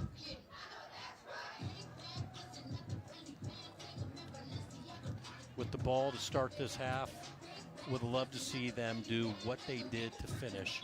Run the quarterback up inside. The leverage, the pursuit, the contain that Santa Paula has on defense is tough. You can run right at him because this quarterback runs like a freight train. And he does have the diminutive Damian Gonzalez at 5'8", and 186 pounds, who's a little powder keg himself. Really good football player. And it is Damian Gonzalez. Not a whole lot there. They converge on him in a hurry. Leading the charge was Abraham Flores, number 29. And you can see that Gonzalez a little bit slow to get up. He's been the workhorse carrying the football along with J.J. Vessel. Love the way he lowers his shoulder, brings the contact to the defender. When you're as light and as small as he is, to hit the hole and to hit the defender with that kind of power is amazing. That's a tough running back. Yeah, I got 1 yard on the plays. In the backfield, he's number 10, Lewis, swinging wide to the right. He's fleet of foot. See if the Gauchos can execute better in this third quarter. But as Chuck alluded to, they were very good on that last drive, and this is the reason why. J.J. Vessel again on the perimeter. He is spectacular when he gets to the outside, but there is a flag down. Yeah, he gets a great block on the edge. I'm sure they're going to try and say that there was a hold. To me, it looked good. I can't wait to see the replay. Fortunately, they're coming back with this one on the hold.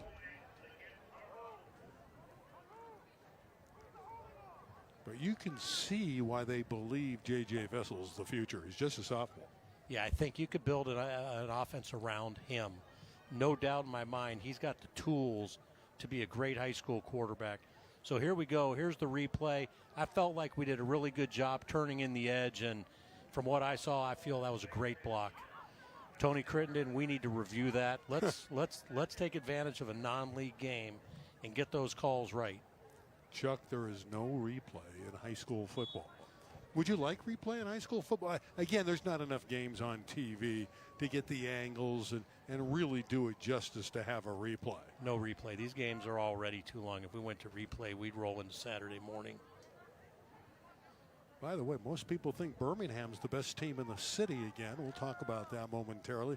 Jim Rose, year in and year out, does a great job. Here's Gonzalez putting the head down, and nice little chunk there before he ran into Alvin Morales, the linebacker.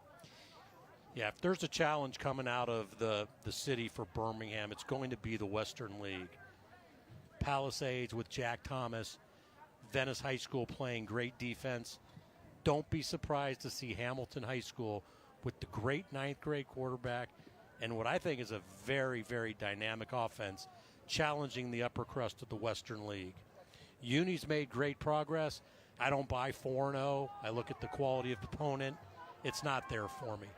Right now, they're still Uni, but they can show me differently in league. You mentioned Jack Thomas of Pali. He throws 5-6 touchdowns every week. Vessel looking to throw one here. A near miss. He had his receiver out there. Lewis just missed him. Not really a throw that he's going to make regularly at this stage of his career. He's got a great arm. He's got great athleticism. You can see the touch really is not there, and that's a ball you have to put to the outside, not the inside. Fourth down and a long way to go. Early third quarter action. We played a little bit better than 2 minutes, and the Prince is back out there. We love Prince Okponu, the punter. He does all the chores, actually. Kicks off, PATs, although we haven't seen him do that tonight because the Gauchos obviously haven't scored. And the Prince will punt it away. Short kick here, straight out of bounds. Good field position again for the Cardinals. That was not a kickoff. I don't think there should be a penalty flag for the ball going out of bounds. She picked up the flag, so maybe we can just move on and just let that be as a short kick. Yeah, Paula Martin saying enough with these penalties. We got to stop this. Let's move this game forward. 9:54 to go in the third quarter.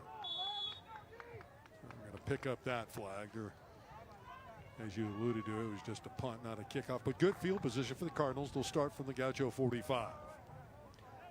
Let's have a great defensive series for Narbonne. Let's make that the improvement from one half to the other.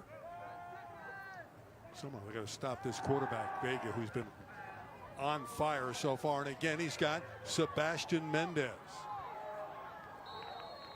Was not paying attention at the snap to the secondary. Really looked like at that point in time they were playing zone coverage, and that's why that was a wide open look. A great wide receiver and quarterback really taking advantage of what looked like a pretty soft zone. Xavier Collins, number 5, trying to do his best to stymie the play, but it picked up 9.5 at second down and very short.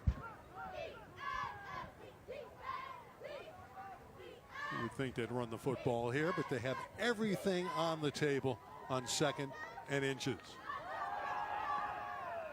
Alcantara burrows for a first down. Nice solid tackle, good hit. Sometimes in high school football, you know the play's over because you hear the whistle. It's great to hear it end with a hit. When you hear that pop, you know it's 23 Maury Polk. He just comes in lowering that shoulder. That's it. You want to hear a thud, a crack, not a bunch of marshmallows. This is not the stay soft game. Well, the Cards have another first down. They're threatening yet again. Up 34-0. 3 minutes into the third quarter. An errant snap. We got it. Narbonne has the football. Sorry about the we. I'm a city section guy. I can see that. You're not supposed to be a wee guy. But they did get it. There's Maury Polk again, 23. And you wanted to see better defense. We have a timeout. We have a player down. This appears to be a Cardinal. So let's hear from our sponsors who have been so nice to bring you LA City Section football.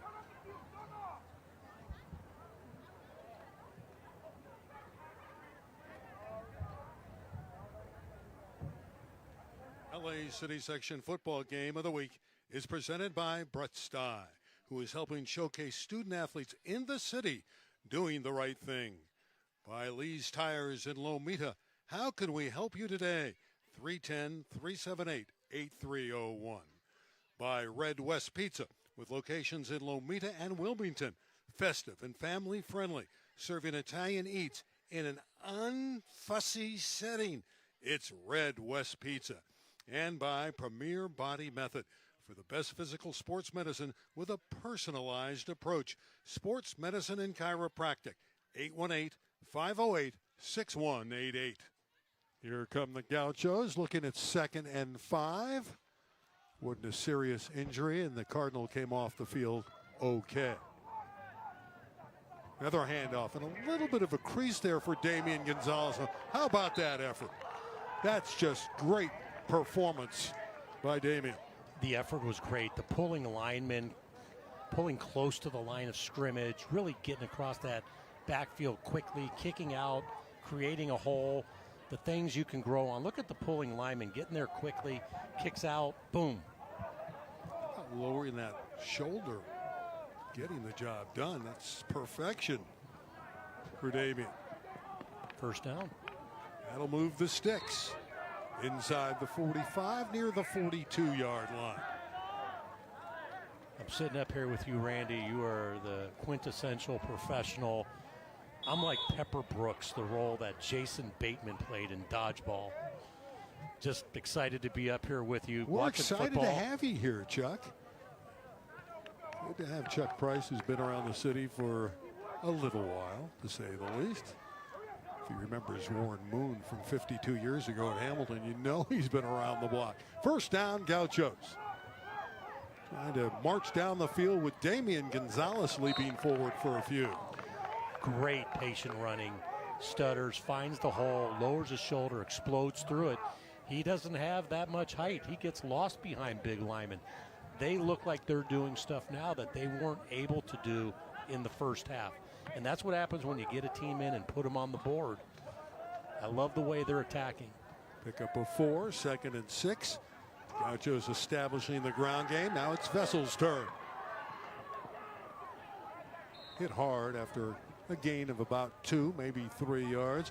I love the fact that both Vessel and Gonzalez really look for contact. They're not certainly frightened by the defenders coming at them. Yeah, the best collision on that play was the pulling guard running straight into the mountain, number 66. That might have been the best collision of the night. When you teach a defensive lineman, you have to take on that puller. That's what he did, and that's what they call a train wreck. 3rd down for the Gauchos. Certainly they'll be in 4-down territory if need be. Gonzalez, and it is going to be 4th and long, and that's not what they needed, a negative play. Cardinals really ran to the football beautifully. The charge was led by Alvin Morales, 44. It's 4-down territory, even though it's a long situation, 4th and 7. Really like to see them just take a 3-step drop and deliver the ball to one of the guys in the slot. Vessel's not a guy that's really going to have a lot of success early throwing deep. I think these guys from Santa Paula are dynamic in the flat, but I know there's a chance to attack them in the seams, and they really haven't been exposed there yet, and I'm really hoping that's where Narbonne goes with it here. Jay Lewis has been the primary target throughout the first few weeks, number 10. See if the ball's directed to him. Vessel out of the gun. He's running. He's elusive. First down and a lot more for J.J. Vessel. Still on his way. Inside the 10. Inside the 5. First and goal, Narbonne. But there is apparently a flag down. It would be heartbreaking if this one comes back. Am I allowed to be critical of the officials, or am I not allowed to be? I wouldn't go there. I mean, it is going to come back. You got to feel bad for JJ. He's broken a couple long ones. But yeah, if you want to be critical, you can. I think there's a point in time where you let the kids play and you let the game go. By the call on the field, where the holding occurred and where the flag was thrown, I'm going to say it was probably inconsequential to the result. And you look at the scoreboard, you look at the situation, and I think you need to use better judgment there. Don't be the center of attention. As you can see, it's hard to determine where the hold is. There's really nothing here. I don't see anything. He's looking behind the play, so clearly the referee needs to be like the kids, right? You leave the play behind you. So when the ball's 10 yards advanced beyond the official, he needs to go there. He can't look 20 yards in the back. Tony Crittenden, I'm sorry, you are the best at assigning. I love where the unit has come, but I did not like that call. And neither did Narbonne. Sure, on their sideline, there's a little displeasure, to say the least. I mean, that really is a heartbreaking one that's called back. And again, Santa Paula is in great shape to win the football game, but it's baby steps for the Gauchos, and that would have been really nice to have first and goal inside the 5. Well, again, I think you have to look at the whole picture, and I think if you're the referee who threw that flag horribly behind the play, maybe you say, hey, I let you get away with one, but I should have thrown a flag because you did X.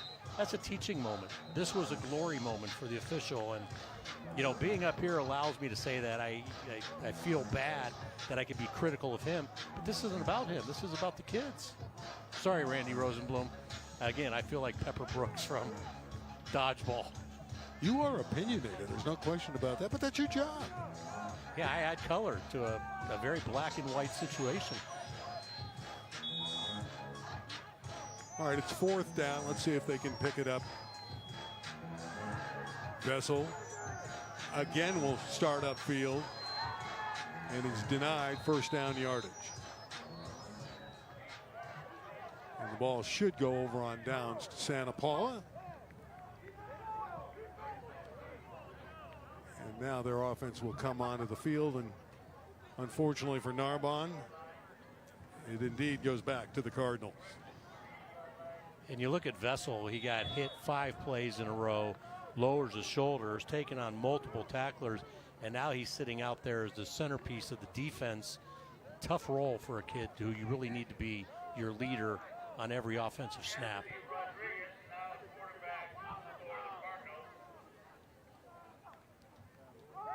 Anthony Rodriguez is checked in as the quarterback for the Cardinals, so we'll see him for the first time tonight, spelling Renee Vega, who was terrific, to say the least. I can already say that I'm in love with the coaching system at Santa Paula. The head coach there knows we've done what we needed to do. What a golden opportunity to get some young kids some snaps. And hats off to him, running the ball, teaching younger players how to play the game. 28 is also back in Ryan Luna. He did get some touches in the first half.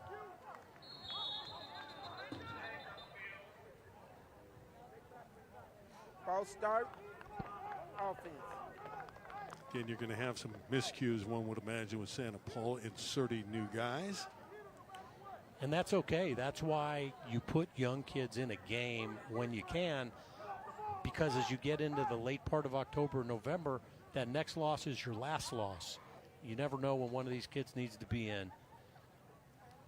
Well, again, Anthony Rodriguez is a young quarterback. Also can play safety. He's 5'9" and 155 pounds.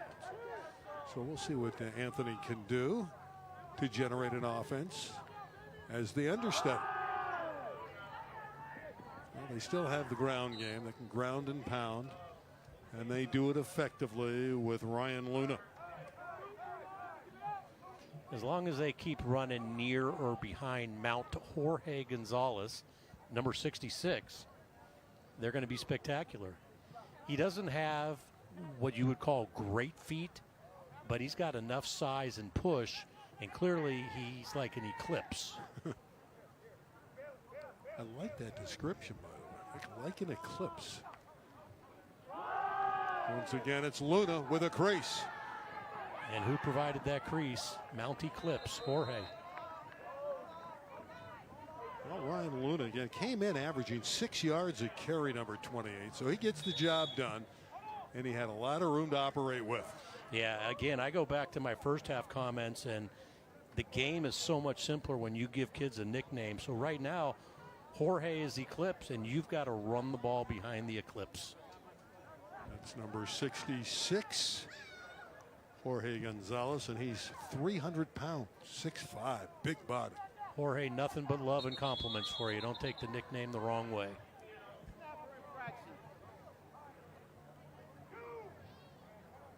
Snapper infraction, 5 yards.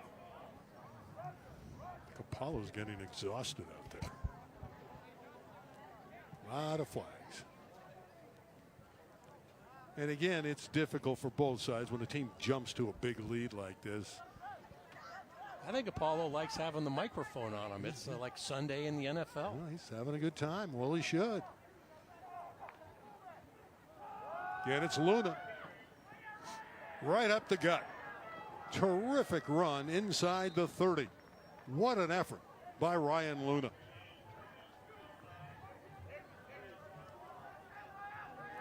Boy, they don't drop off from Alcantara when they bring Luna in, do they? These kids all run very, very hard. They're built in a way that you have to get low to bring them down. They hit contact, they lower their shoulder at the point of attack, and they make you really become a solid fundamental tackler, or you're not going to bring them down. If you don't drop your hips, if you don't keep low and keep leverage, play will go on forever. Final 2.5 minutes of a scoreless third quarter. It's all Santa Paula. And their offense bogging down a little bit with some reserves in there. False start, offense. Randy, we've done all-star games together. You know how I get with these officials. I know. But he's got to call what he sees, and you do have the backups in there, and they're going to make some miscues. I got to support him here. I am supporting him. I'm helping him learn that fans want this thing to move, but I get it. He's doing his job. Well, the last few penalties have been obvious. Difficulty with the handoff, and Luna gets buried. That's the kind of pursuit you want. Again, Polk was there, number 23, with great assistance from Kyle Darden, number 15. For all intents and purposes, what you're seeing offensively with the backups, and they're not 11 backups in there, there's a handful of kids. They're probably on a par in terms of their experience level with this starting defense from Narbonne, but the difference is they're fresh. The Narbonne kids have the same experience level, but they're going both ways. Well, there's better than 50 on the squad for Santa Paula, and there's 26 young men for the Gauchos. Luna, pile driving forward.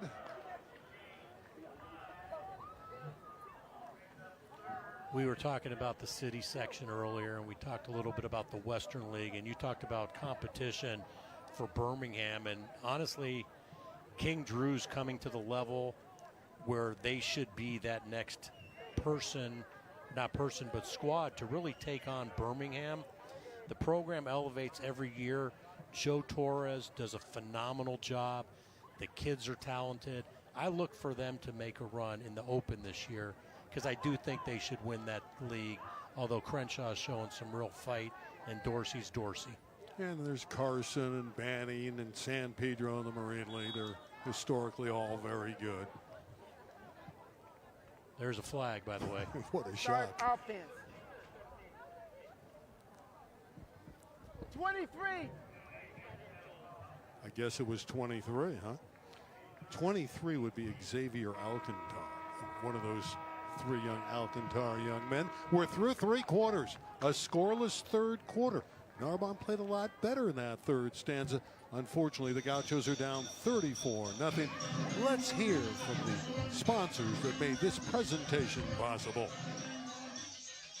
Tonight's LA City Section football game of the week is presented by Brett Stye, who is helping showcase student athletes in the city doing the right thing. By Lee's Tires in Lomita, How can we help you today? 310-378-8301. By Red West Pizza, with locations in Lomita and Wilmington. Festive and family friendly, serving Italian eats in an unfussy setting. It's Red West Pizza. And by Premier Body Method, for the best physical sports medicine with a personalized approach. Sports Medicine and Chiropractic, 818-508-6188.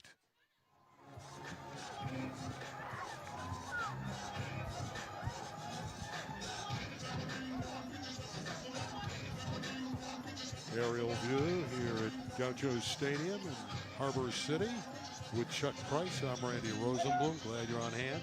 LA City Section Football. We're going to have a couple more games for you next week.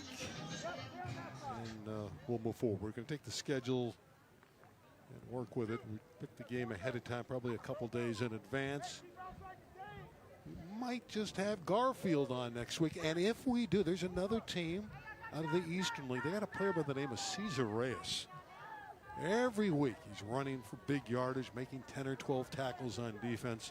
Cesar Reyes is one of the great ones. Look forward to seeing him play at Garfield. Looking forward to seeing the Bulldogs down the road on LA36. Maybe we'll make that a flex game. A flex game. We have a flex schedule. Luna. Brought up a fourth down now. Let's get one solid defensive play to start the fourth. Boy, Ryan Luna is really handling the football extensively here in the latter stages of the game. Number 28, hands on hips. A scoreless second half after Santa Paula really bolted to a big lead early. At 21 in a matter of minutes. Blocked punt. It was returned for a touchdown by Sebastian Mendez, who also caught a couple TDs. Amari Carveth had a 65-yard touchdown reception from Renee Vega, who tossed 4 touchdowns in the first half. Timeout, Narbonne. A big fourth down for him. I'm glad he took the timeout. He didn't feel the kids were lined up properly, and that's a great use of a timeout. Yeah, again, they're teachable moments. You want to learn. You know, you're not going to win the football game. We're not going to tell you the Gauchos are going to come back here and win it. But again, it's about getting better, trying to improve going forward. They're going to have a difficult slate. Certainly, they're going to play in the Marine League, and that's not easy. Speaking of the Marine League, what about Brett Stye? To me, the gesture for somebody to say, I want to televise 3 to 4 years of LA City high school football is really a great thing.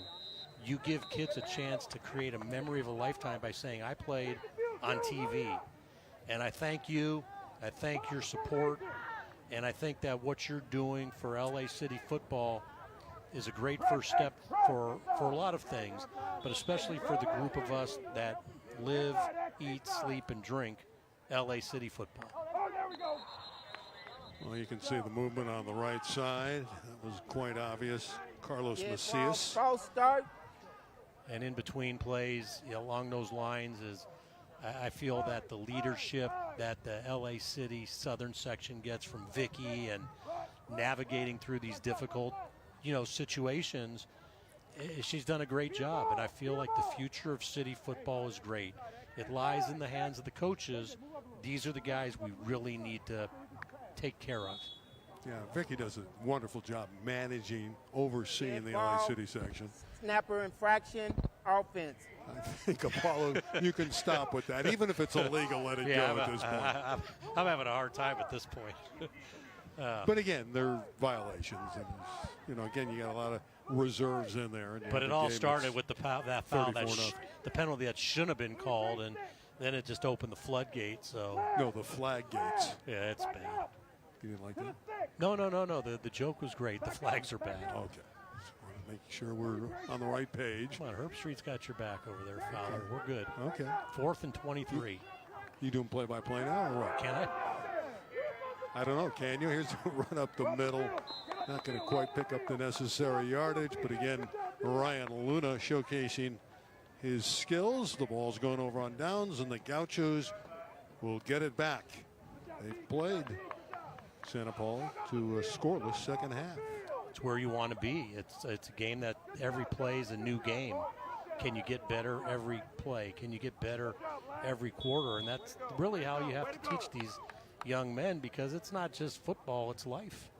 It really is. And again, when we came in here, you know, the people were so nice here at Narbonne High School in Harbor City. Good to see Vicki Sanders again, their outstanding women's basketball coach.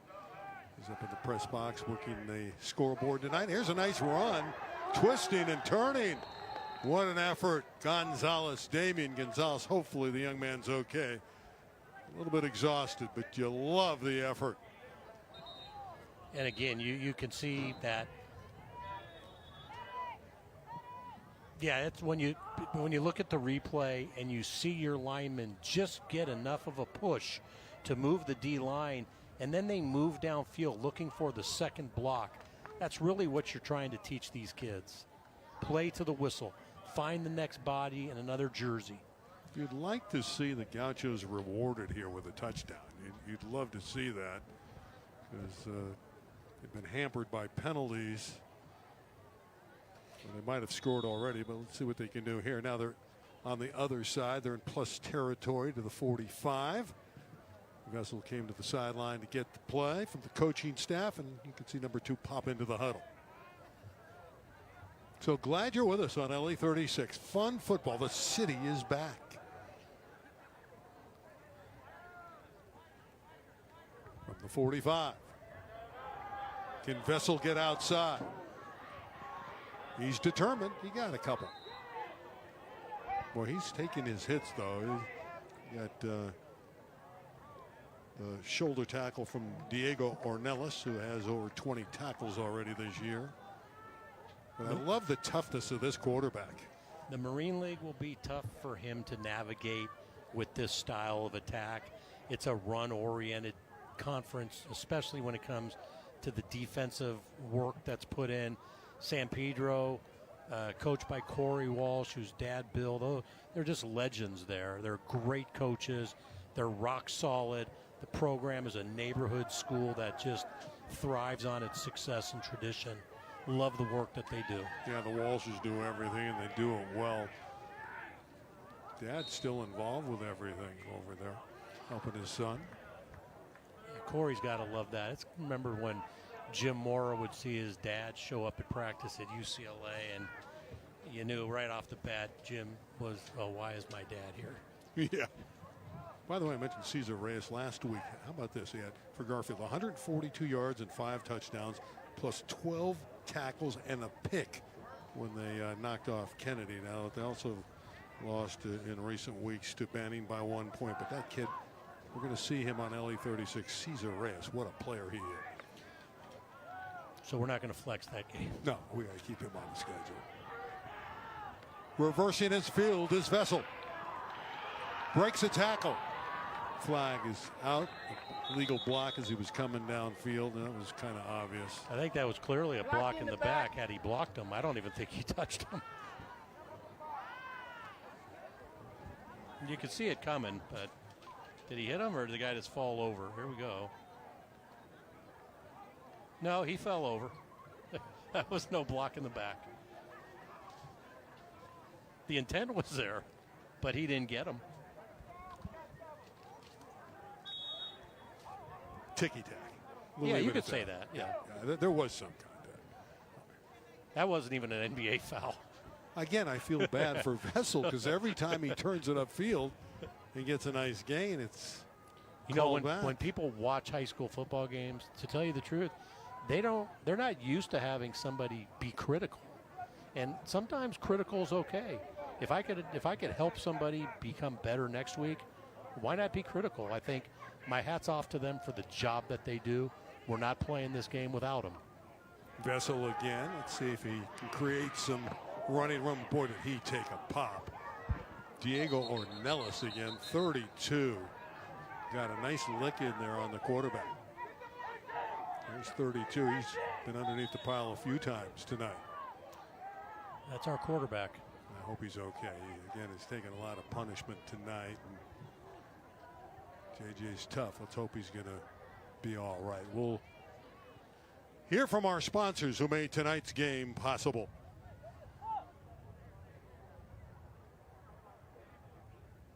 Tonight's LA City Section football game of the week is presented by Brett Stye, who is helping showcase student athletes in the city doing the right thing. By Lee's Tires in Lomita. How can we help you today? 310-378-8301. By Red West Pizza, with locations in Lomita and Wilmington. Festive and family friendly, serving Italian eats in an unfussy setting. It's Red West Pizza. And by Premier Body Method, for the best physical sports medicine with a personalized approach. Sports Medicine and Chiropractic. 818-508-6188.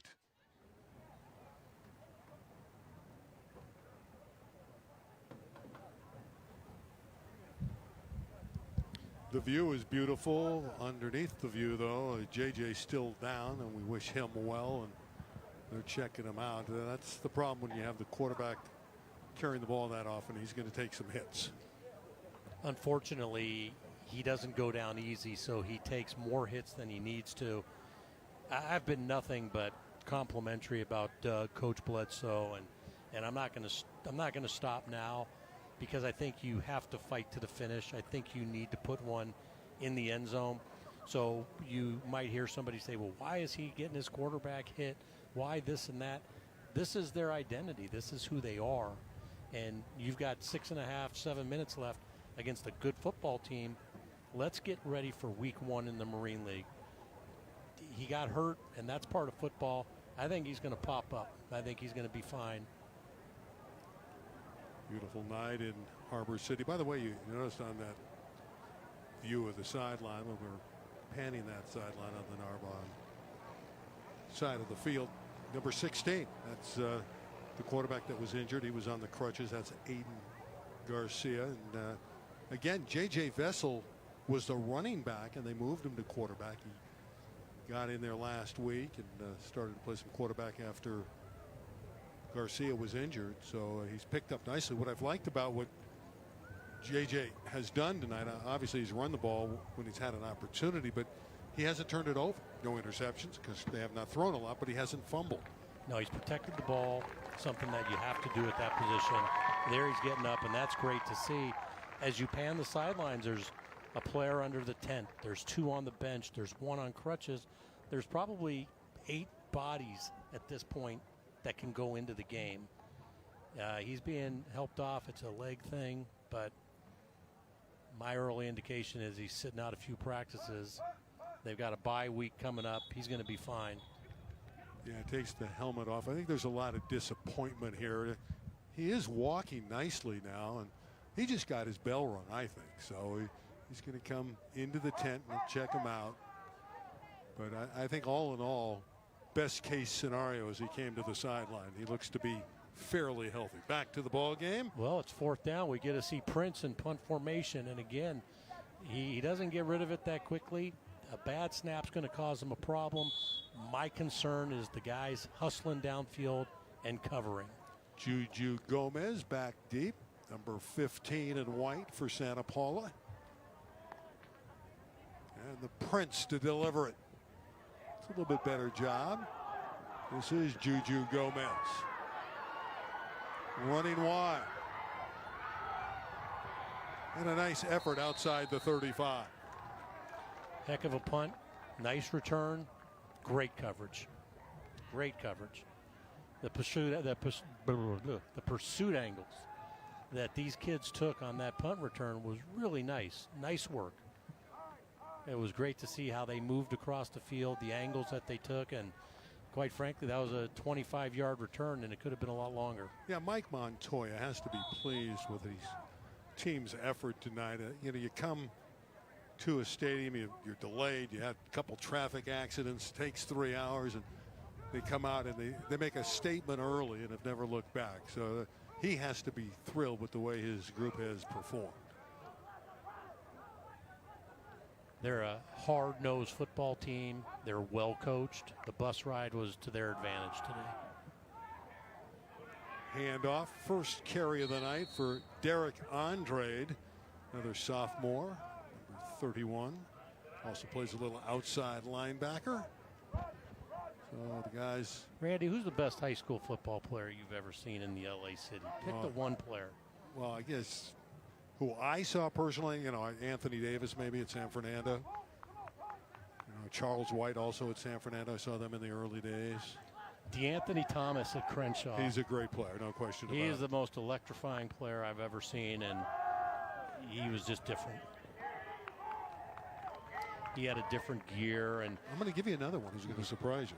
When I saw him again, I was just starting out. Jeff Fisher at Taft, going all the way back. Of course, he ended up eventually being the Rams head football coach anyway, SC, the whole bit. But he was a tremendous player in high school as a wide receiver DB. We're throwing out some names here in the city section. Dana Potter. I love Dana Potter at Granada Hills. Arguably one of the nicest guys out of the city section. Did you ever see Mike Garrett play at Roosevelt? No, I didn't see Mike play at Roosevelt. Obviously, he's one of the fabled names. Went on to be a great star at USC. Speaking of Crenshaw, the job Garrett does with that program. Robert Garrett. The G-man going for the 300th win. Timeout official. 300th win. Nobody's going to catch him anyways. He's the all-time winningest coach, and being raised on the sidelines at Crenshaw High School when there was dirt, grass, no lights, seeing what it's like to win at Crenshaw High School, the difficulty, the task, what he's done at that school is amazing. The consistency with which he's done it, the starting the season with 14 kids on a roster, miraculously getting through. Unfortunately, we're seeing one of our officials limping off or trying to get off. Looks like he may have hurt his back the way he's walking off there. We're going to take another look at that play and see how this gentleman was. I believe we're derailed. going to get a look at what happened on that. Simple play right into the middle of the line.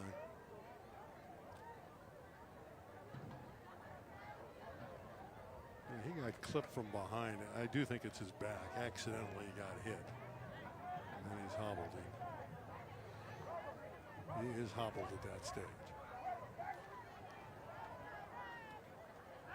It's not an easy job. I know at times, Chuck, you've been critical of these guys, but it is not an easy job. And you'd never like to see this. Never. I'm not happy to see it.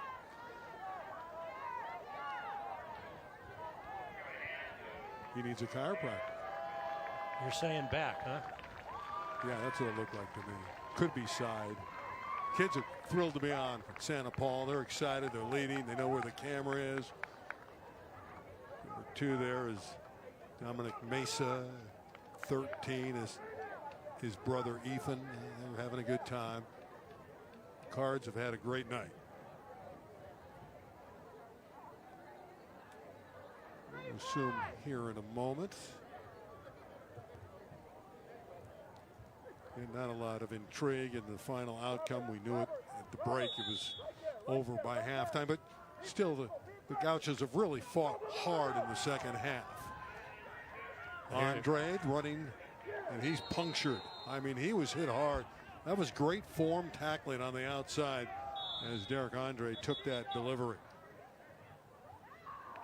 And another player is down. And this is, I hate to say it, you're down to 4 refs. You got a Gaucho down. It probably no sense to go much further with this game. These kids have a 2-hour bus ride back. And in all fairness, if you said, hey, can we stop this game? There's probably not one person in the stadium that says, no, let's keep going. Well, we're down to 4.5 minutes left anyway, and the outcome is over. And again, you have exhausted players from the Gauchos that came here with 26 guys and lost 3 or 4 throughout the night. So they're nearing about 20 guys that are able-bodied. So there's just not a lot of energy left in those bodies because they've been going both ways. So very difficult job at this point. Boy, are they going to need that bye week. And you got to feel bad for the kids at Narbonne. Again, the future will get better here.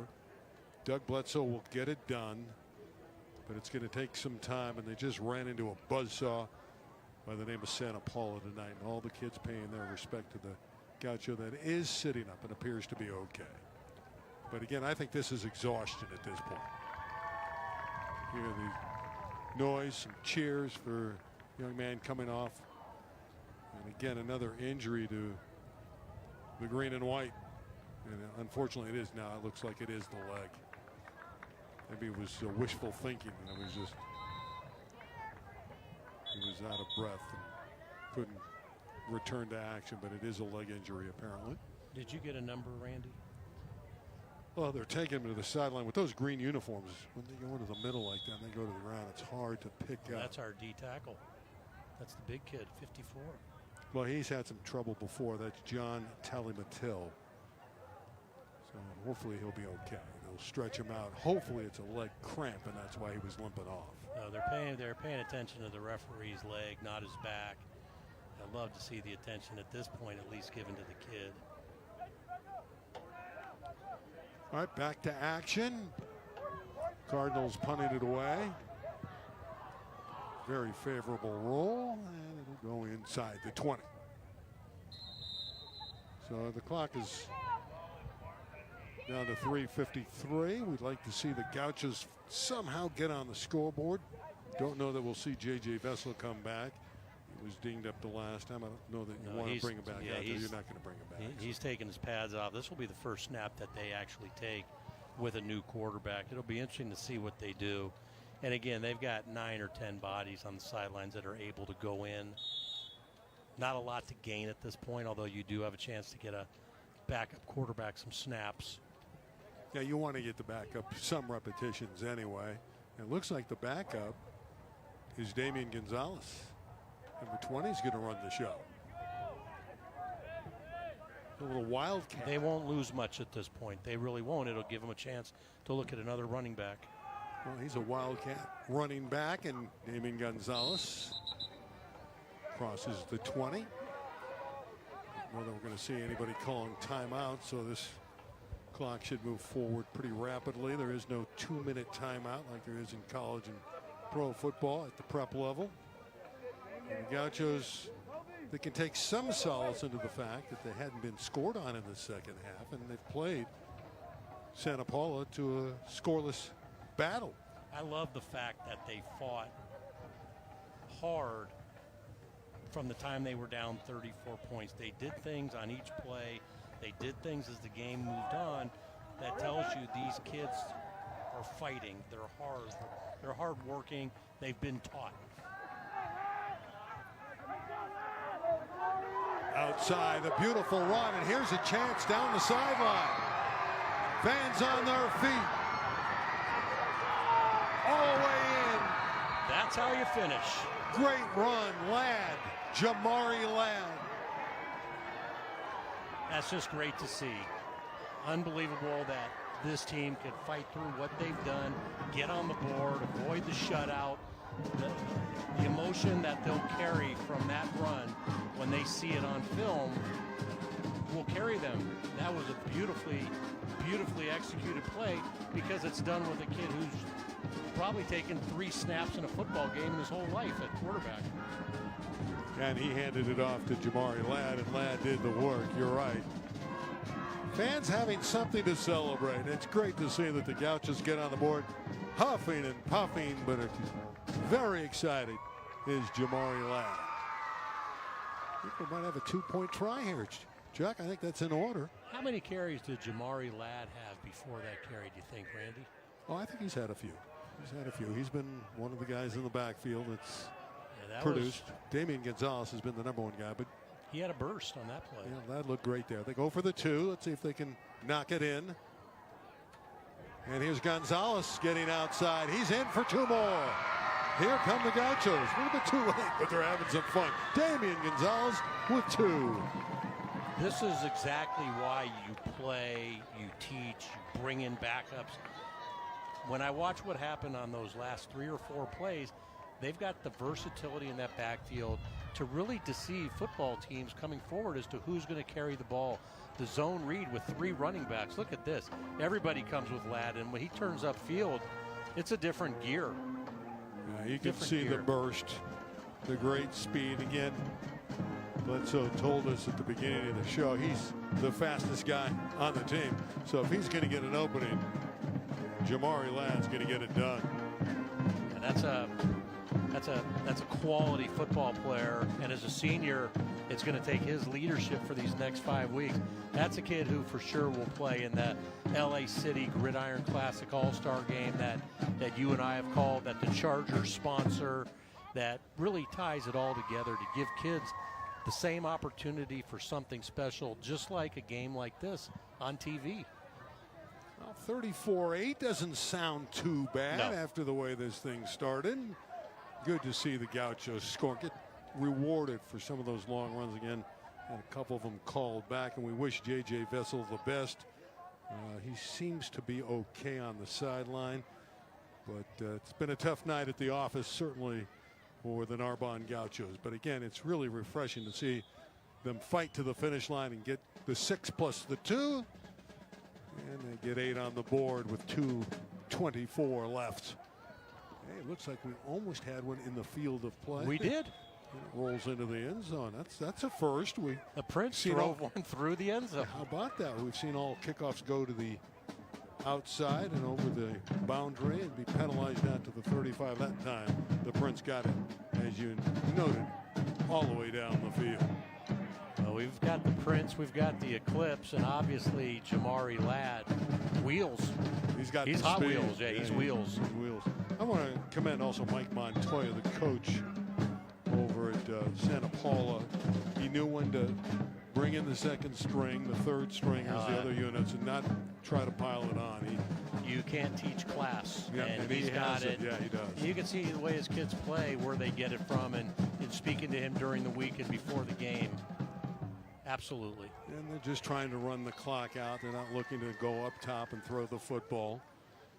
And that's what they're doing. They're just burning the mechanical monster. Wearing it down as Andre, number 31, gets another opportunity to carry the football. And he was tackled in the middle by Kyle Darden. You know, we hit the 2-minute mark. There's no 2-minute warning. But again, you know, Randy, when we right LA36, this is an LA City broadcast, and that's who we're here for. And when we look at Narbonne, who we're covering, you see them not only continue to play hard and to the whistle, sometimes beyond the whistle. Oop. It's getting a little testy out there, to say the least. Yeah.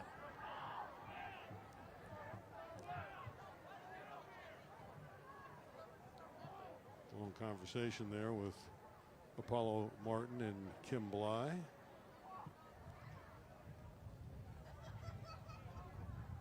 Personal foul. 5 white and 18 black. Sebastian Offset. Mendez, that's the guy from Santa Paula, but you probably know that by now with all his touchdowns. He was in the middle of that fracas. And finishing up on that thought, because we're at a minute 26, I think Doug Bledsoe will get this program back. I think they'll be super competitive in the Marine League. But I'll tell you why, because he's got a principal like Andrew Kasich, an athletic director like Yair Sanchez. Those are all former football coaches. They understand what it takes. They're just a different breed of administrator.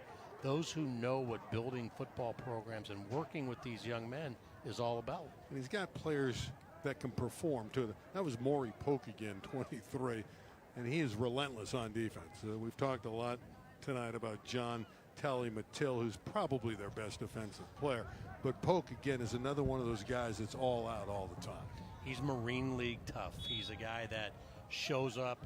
You know, they play games on these old turf, natural turf fields, grass, dirt, whatever we call it. That's football. He's the guy who comes off the field at the end of the game and there's mud and dirt in every crevice of his body. Final half minute here in Harbor City. No one eager to take a snap. Looks like we're going to run it all the way down. And it's going to be a 34-8 tally for Santa Paula for the Cardinals. We're can improve. They Delay can a take the game. delay Offense.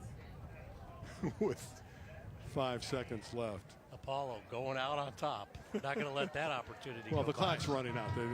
He's going to march it off before we go home. Nope, they've run the clock out. There's triple zeros up there, so it's over. Final is 34-8. What a great performance from Santa Paula. And hey, the kids from Narbonne actually ended up winning the second half, 8-0. Really great to see these young men perform here tonight on LA36. Brett Stye, thank you. Thank you for the opportunity to allow us to pay honor to these kids. And again, tonight's LA City Section Football Game of the Week is presented by Brett Stye, who is helping showcase student athletes in the city doing the right thing. By Lee's Tires in Lomita. How can we help you today? 310-378-8301. By Red West Pizza with locations in Lomita and Wilmington. Festive and family friendly, serving Italian eats in an unfussy setting. It's Red West Pizza. And by Premier Body Method for the best physical sports medicine with personalized approach. It's definitely sports medicine and chiropractic. 818-508-6188. Well, some highlights tonight. And here, obviously, number 3, Early Vega, teeing up the long ball. And he got his man, number 5, Sebastian Mendez. Just well, and here's how we close the highlights. Yeah, that's the jet speed of number 25, Jamari Ladd. Randy, this was a lot of fun. This was a great way to open the season for us. Get our preseason game in as we go down the stretch. But, yeah, I think for Narbonne, the future is bright. I think they'll get better every game. I think these kids showed the fight. That's going to wrap it up. We appreciate you viewing our LA City Section game, won by Santa Paula, 34-8 over the Gauchos of Narbonne. For our entire LA36 crew and for Chuck Price, I'm Randy Rosenblum. So long from Harbor City. We'll see you next week with more LA City Section football. Good night, everybody.